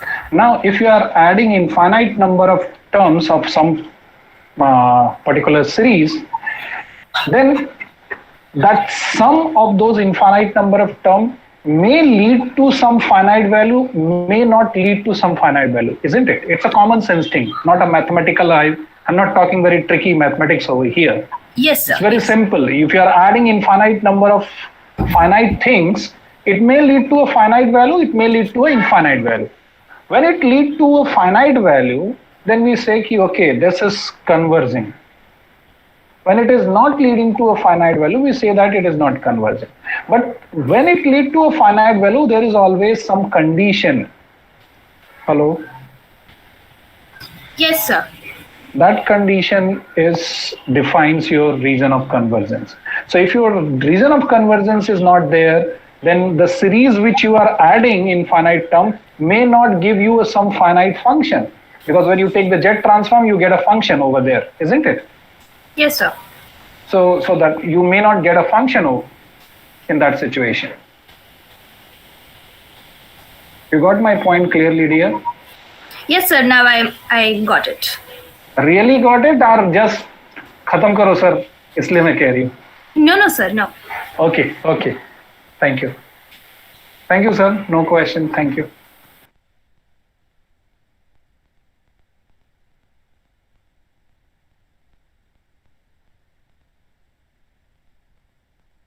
Okay, if there are no questions, we can move to the next project.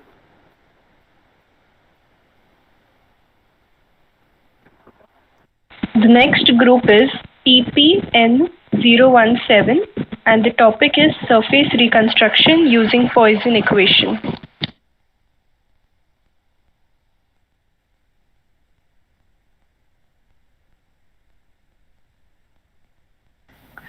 Sir, the one who is presenting screen, I'll just call her because her internet might be low. She'll just connect in 2 minutes. A few seconds.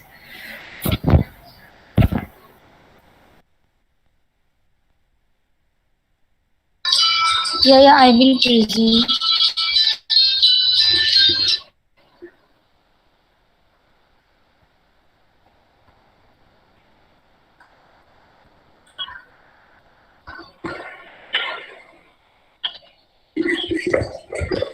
Good afternoon, respected teachers and my dear friends. Project ID EPN017 and title of the project surface reconstructions using Poisson's equation.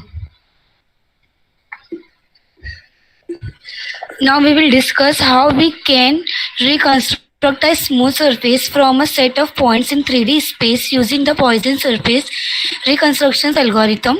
This implicit surface function is used to generate meshes. Meshes is used in any engineering simulations or animation industry. Their efficient generation is of huge importance. We explain the mathematical background as well as computational results of Poisson's algorithm using MeshLab software. What is a mesh? Mesh is a distillation of an object's geometry by smaller and discrete elements called cells. There are two methods, global and local. The Poisson's reconstructions algorithm combines benefits of both global and local fitting schemes to generate a surface approximating the point cloud. We represent the set by the indicator functions defined as below. The derivative of the indicator functions is 0. Near the boundary, gradient of indicator functions at a point P belongs to del E coincide with the inward normal vector to the surface at a point P. We make take the orientated samples points are representative the normal vector field to the surface and try to find a scalar functions. Using Hilbert space definitions, we call H is a Hilbert space. We want to minimize the functionals. To find chi such a that dj chi of H equal to 0, we can apply Green's and Stokes theorem. Hence, the minimizer chi must satisfy the equations 1. To find the gradient of indicator function which is not differentiable, we first approximate the indicator functions by a smooth functions by taking convolution with phi belongs to C infinity of B, where B is a neighborhood of origin, that is by defining equations 2, claim that equations 3. According to divergence theorem, these equations can be written as this form. Given an input data set of samples denoted as S of P is a set of points. S of N is inward pointing normal vectors. We have following 2 steps for the Poisson's reconstruction. Step 1, relative between gradient of indicator functions. Add an integral of surface normal field. Since indicator functions is not smooth, use convolution to make it smooth. Step 2, We look for the best least square approximate solution chi bar to the Poisson's equation phi, where V is a vector field obtained in step 1. Now my friend will discuss from implementation part, and thank you. So we had some point samples in 3D space, which we call the point cloud, and we calculated the normal vector to the neighboring points in the point cloud. Then we made the vector field smooth because the indicator function was not smooth in real life applications when you register the point cloud using some scan. Now we have the formulation of the problem as a Poisson equation, and we want to feed it to the computer to give us this indicator function that we're looking for. So we discretize this problem to finite dimensional space for computation.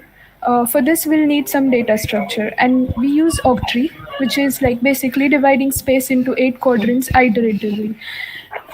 So you given a set S and a value D, which defines the depth of that octree. So how many times you keep on dividing an octrant, that is D.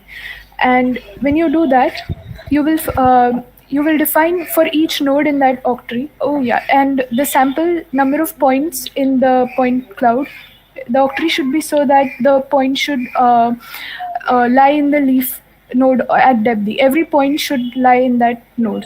So next we associate to each node a basis function using one base function which satisfies the 3 conditions that we have. First condition being that the vector field should be the same as the linear sum of these basis functions, and the matrix representation that we get from this algebraic system should be efficiently solvable because it takes an enormous amount of time to compute these things. The third condition is that we need only preciseness of this indicator function near the surface we want to model and not far away or somewhere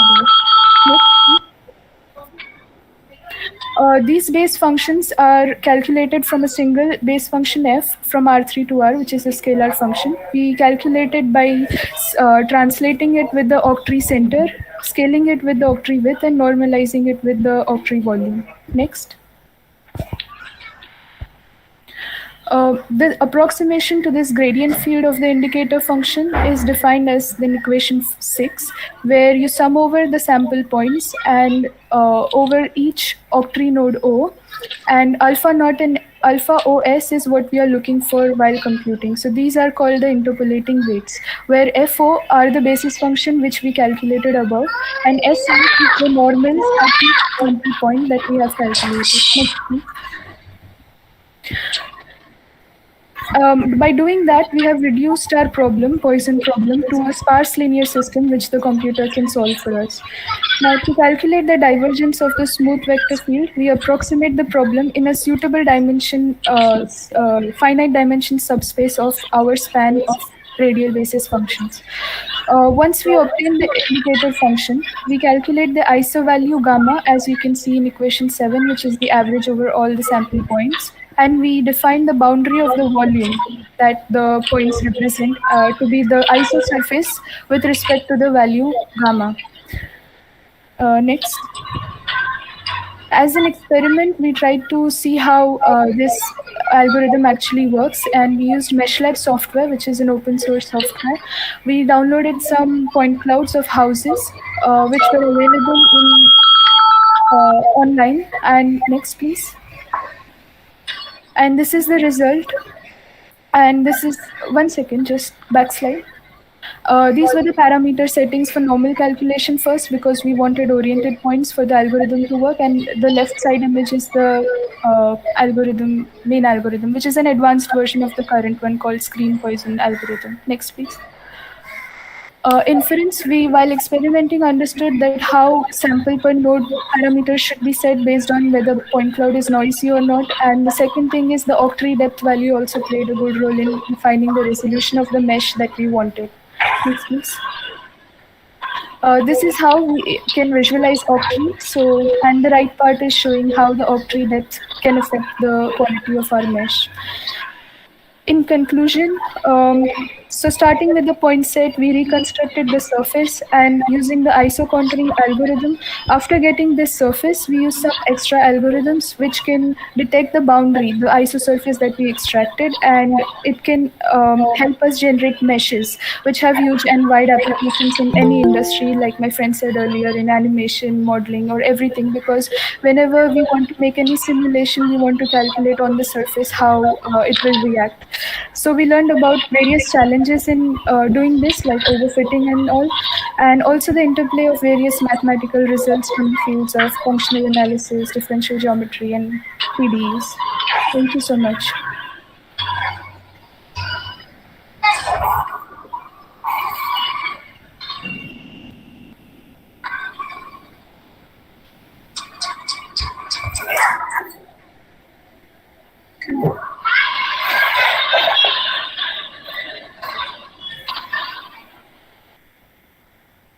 Hello. Yes, sir. In 017, I have a question. You have said that the Poisson equation we solve by sparse method, which computer can solve. So you know what is the sparse means? Sparse means that most of the entries in the matrix are 0. Okay. Exactly what is this sparse is? Can you explain me a bit in detail? How you are solving a differential equation? This is a Poisson equation is a differential equation. In fact, it's not non-homogeneous heat equation, isn't it? Yeah. So we are converting. Sorry, non-homogeneous Laplace equation. Yes. I should say. So if a non-homogeneous Laplace equation you are solving, how you are solving it by this sparse method? So we are converting it into a finite dimension space by using the basis function, and basis functions, and we do that. We calculate the coefficients. We represent them in a matrix, and the computer can, since do matrix calculations, it will find us those weights that we need. Okay. So in fact, you are talking about the operational matrix converting the nonlinear problem. But when you have a nonlinear problem, see this problem for Poisson equation, oh, it's okay, linear. If it is a nonlinear problem, can you apply this method over there? I think we nonlinear things we approximate them by linear. No, it's not easily possible. Yes. Okay, fine. Yeah. Okay.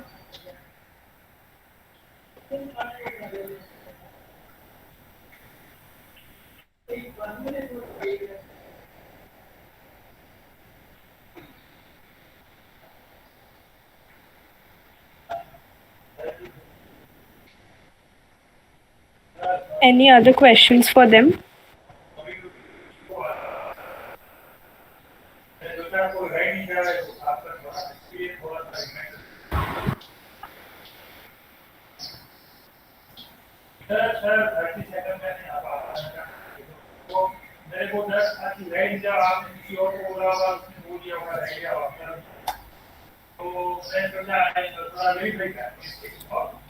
Also, sorry, it had to be a sort of quick because of the time constraint. Otherwise, we would have gone in details.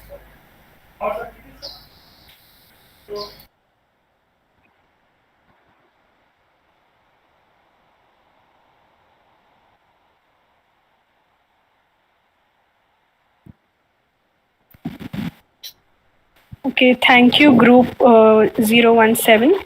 Sir, we have another group which is remaining, that is EPN003. They would be presenting now. And the topic is interpretation of COVID-19 cases before and after second wave in India using linear regression analysis.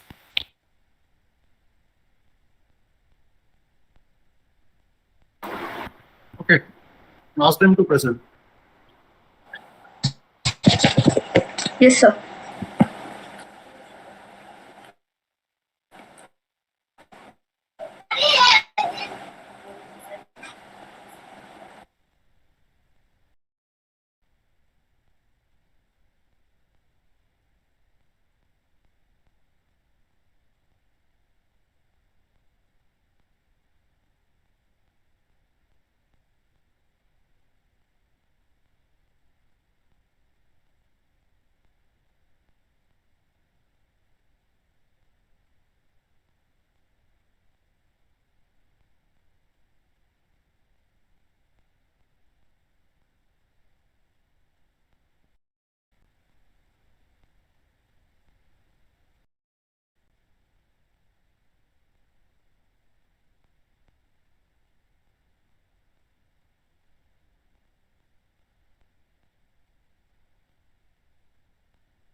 What happened? Their voice is not audible.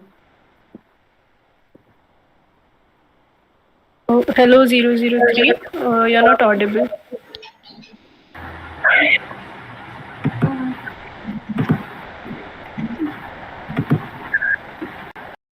Sorry, maybe the mic issue. Yes, you may continue.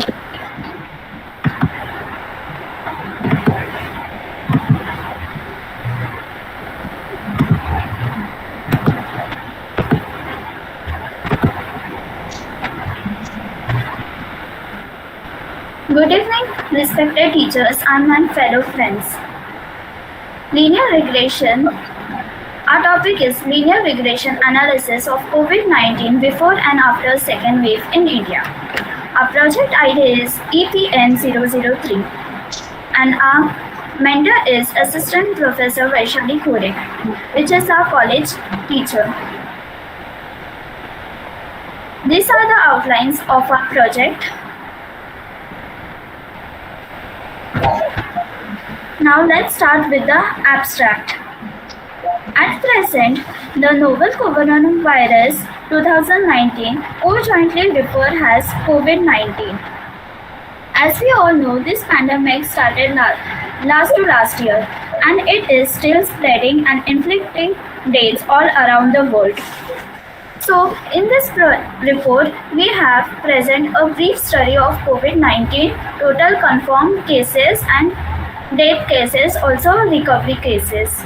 In particular, we are comparing the distribution of viruses. So, the country witnessed less number of cases and mortality. So, we are doing in here the linear regression, that is the mathematical term. Now let's study the introduction. The ongoing pandemic enlargement of the new virus has caused over 140 million detected cases of coronavirus 2019 and claimed over 3 million lives worldwide as of 17 April 2021. Since the primary epidemic has dramatically hit numerous, we can learn from all available data to grasp the situation of the pandemic in order to highly prepare the necessary medical requirements for upcoming pandemic wave. In this, we have utilized the linear regression model to analyze the epidemic data of India. The further part will be explained by my fellow team members. Mathematical idea. Linear regression analysis consists of quite simply fitting a linear line through a cloud of information points. It consists of 3 stages, like first one is the analysis of the correlation and radial symmetry of the information. Second one is the estimating the model, that is fitting the Rho curve, and third one is the evaluating the validity and quality of the model. We have implemented simple regression model to determine cast fatality rate, that is CFR, and the recovery rate, that is RR, using information of the January 2021 and the March 2021. Usually, the larger the value of the R2, R square, the higher the regression model fits our observation. Next slide. As we stated above, we have used simple linear regression analysis to interpret the graph. Here in the first graph, on the x-axis we have the total confirmed case, and on the y-axis we have total death cases. The coefficient of determination, that is the R square value, is to be calculated 0.9892, which states that there is a strong linear correlation between the confirmed and the death cases reported from 1st January to 31st January. In this graph, we have taken the data as week 1, week 2, week 3, and week 4.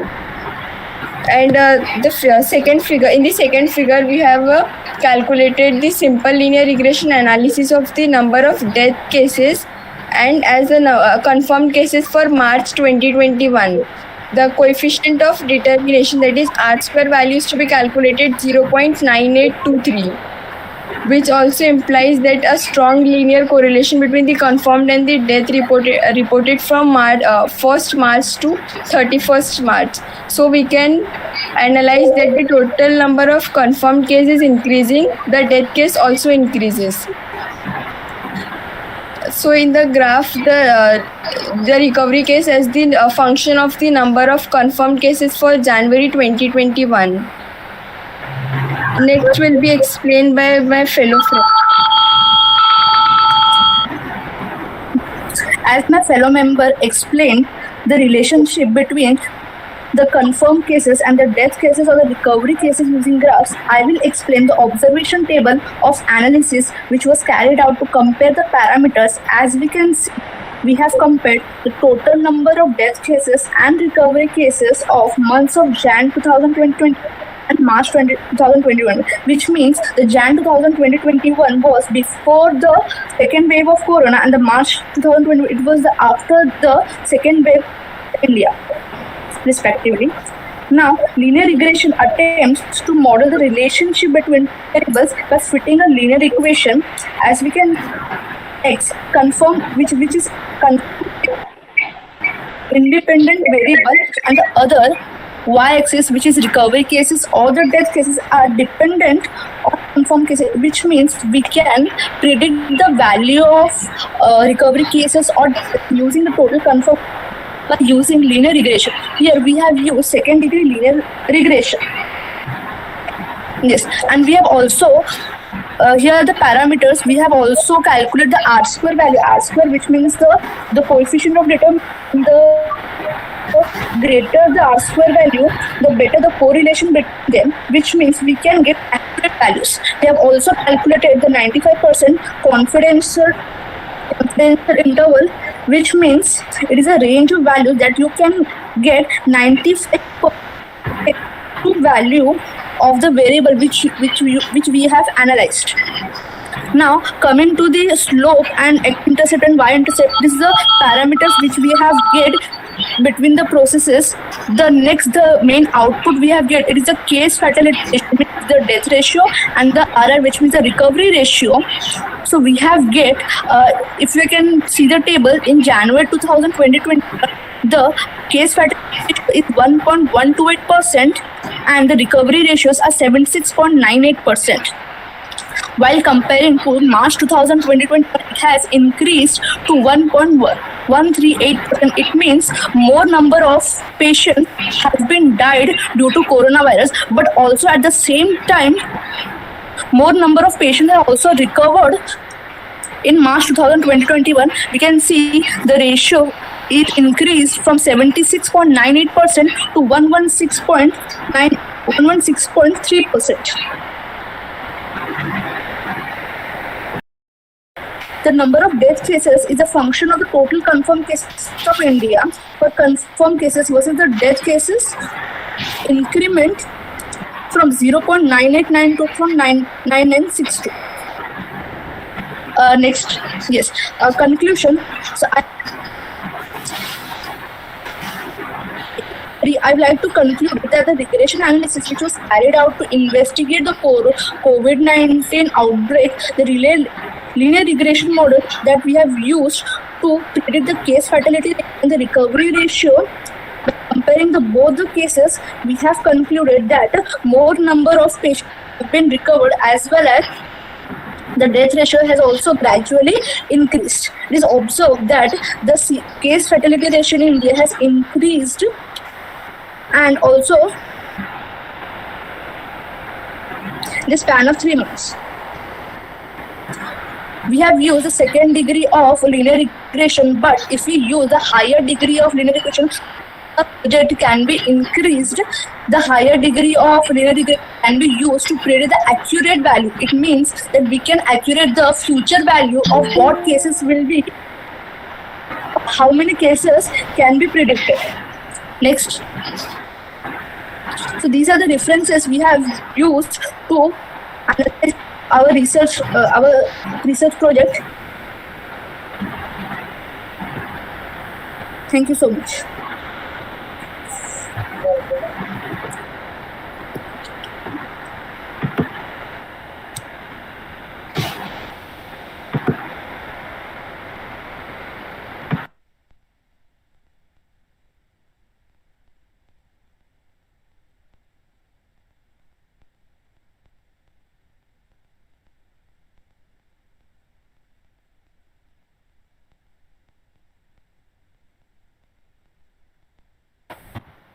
So if there are any questions, please you can ask.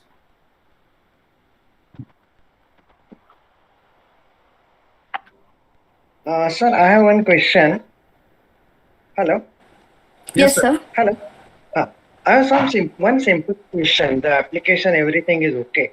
But my basic question is to everyone, particularly the one who is presenting, how do you come to know that relation is a linear? Or are you assuming that the relation between the two is a linear relation? What is the idea? Yes, sir. Yeah, go ahead. Yes, sir, we have assumed that the relation between the confirmed cases and the recovery rate is linear because as we have seen the number of cases in Google, or we have sources, so we have come to the conclusion that it has a linear, it has not as accurate, but it has somewhat the linear regression, because as the number of total confirmed cases increases, the other variable are also increasing at the same speed. So that way we are assume as a linear relation between them. Is it possible for you to judge what is going to happen in the next 3 to 4 months? This linear relationship, regression will remain, or it will convert to some non-linear? Is it possible to judge or conclude with what result you are having? Or is it insufficient for conclude for the next 3-4 months? No, sir. It is sufficient to predict the future values as what we have the values now. If we can compare the difference between the values, or the values we can predict now, or the ratio of the the ratio of the confidence interval, or we can use the R square which we have find out, so we can predict the more accurate values or future values of corona in the next coming time. It is possible. Yeah. You said predict. Yes, what you are going to predict? What is your prediction? With the result. So prediction is the.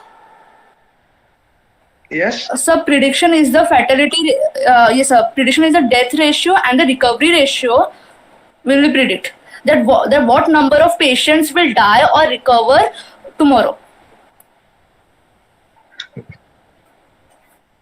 Okay. That's all. Good. The 003. My small question is, do you highlight about the confidence limits? What you know it? Not related to this, because for this you use some confidence, 95% confidence limits. Yes, sir. Do you highlight about what the meaning of confidence limits actually? So it means that it defines a range of values when we have calculated the correlation, or it means the error value in the statistics of the observed data. Means when we have calculated an unknown parameter, the range of values we have get from the associated which gives the probability that the estimated interval or will contain the true value of the parameter. It means it is a probability that the range will contain the true value of the parameter. Then what is the meaning of 95%? It means that it has 95%. It will give 95% true value. If it was 85% confidence interval, it means the 85% values are accurate, and what we say, the accuracy level. Up to some the accuracy level. Yes, sir. Okay.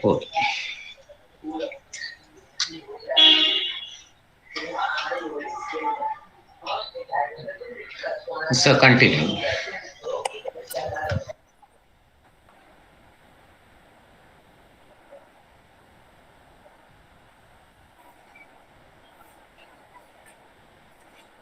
Any other questions for them, sir?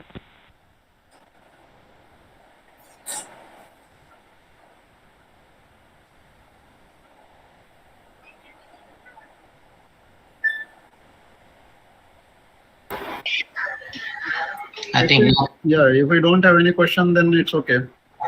Okay, sir, no problem. Okay, sir. Okay, sir. Thank you so much. Yes, thank you very much. We are done with all the teams, and I am announcing that we conclude with all the presentations. Welcome back, everyone. Sir, Dusty sir, I would like to invite you to speak a few words. Okay. So I hope we are not live, no? No, sir. Okay. So when Patil sir will join us, then we'll go live and we'll declare the result. But till that, I just want to talk to participants that thank you for participating in this competition. Now, Yes, just a minute, everyone. We are just going live.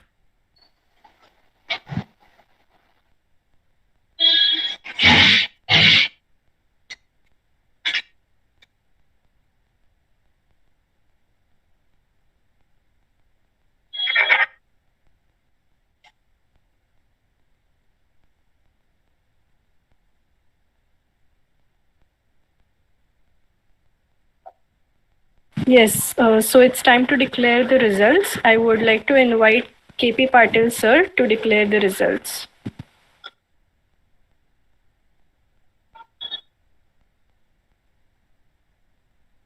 Good evening to all of you. I think all of you are interested and eager to know what the result is. Of course, some of you might have guessed that yes, this is a project which is really impressive or which was really impressive. Anyhow, with the help of all judges, the result has come to me.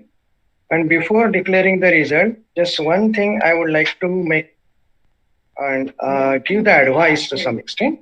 See, all the students who have presented their project is really very nice. Only thing is, what I found it that many students who have given the project or given a lecture or whatever the explanation, if they go through each and every part of what the things they are trying to explain, that will really be helpful.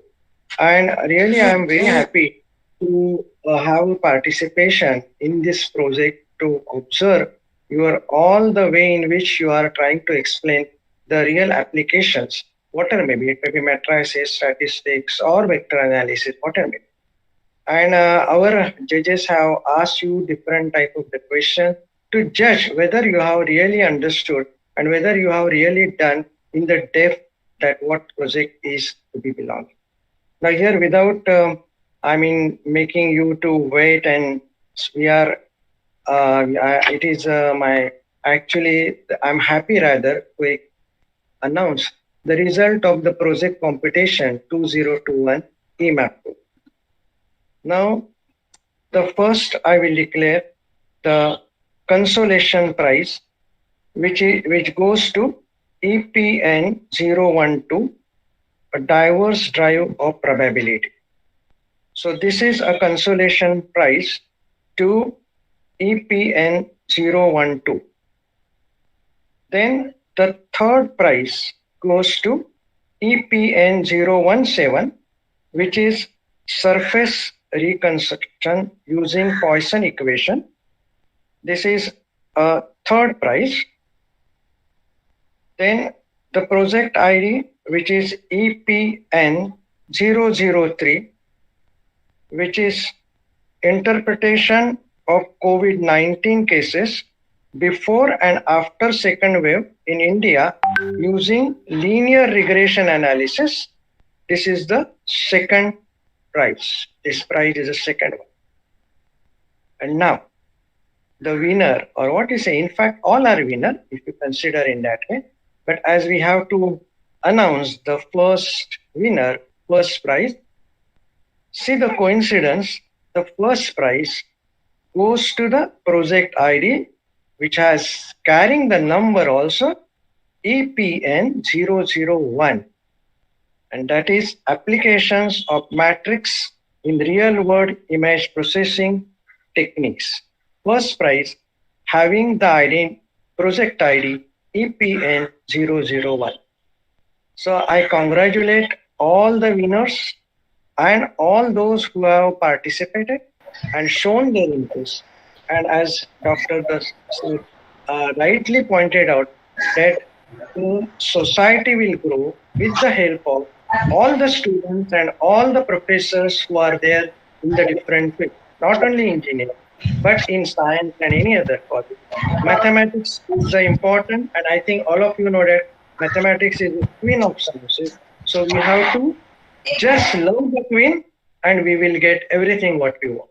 Thanks a lot, and all the thanks and what is called the work and the efforts which have been put up by the team, entire team, along with the Dasre sir under his guidance. So thank you to everyone, and I expect that many more such type of the competitions will be held, and the students will come forward to see that their participation will give a more encouragement to our society. Thanks a lot. Thank you, sir.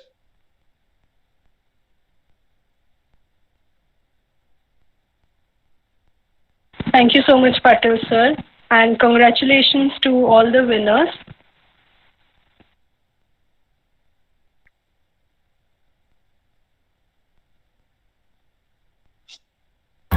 You will be shortly contacted for issuing the cash prizes to you all. So congratulations.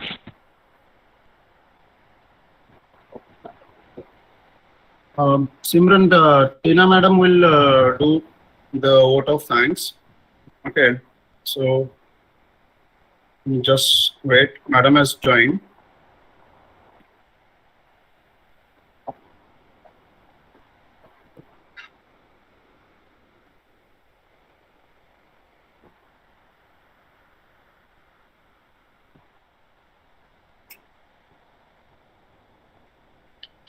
Hello, Tina ma'am.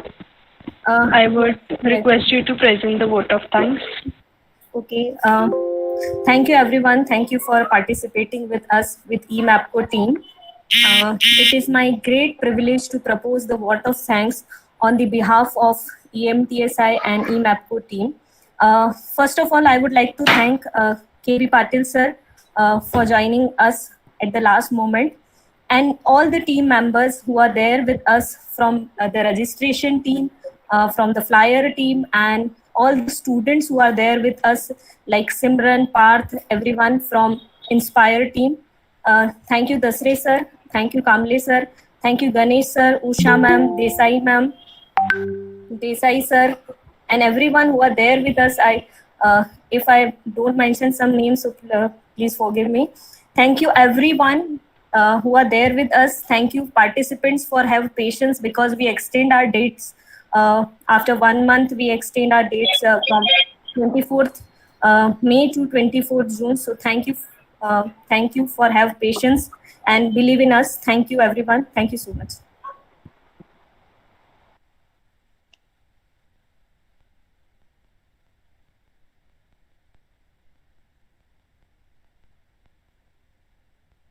Thank you, Tina ma'am.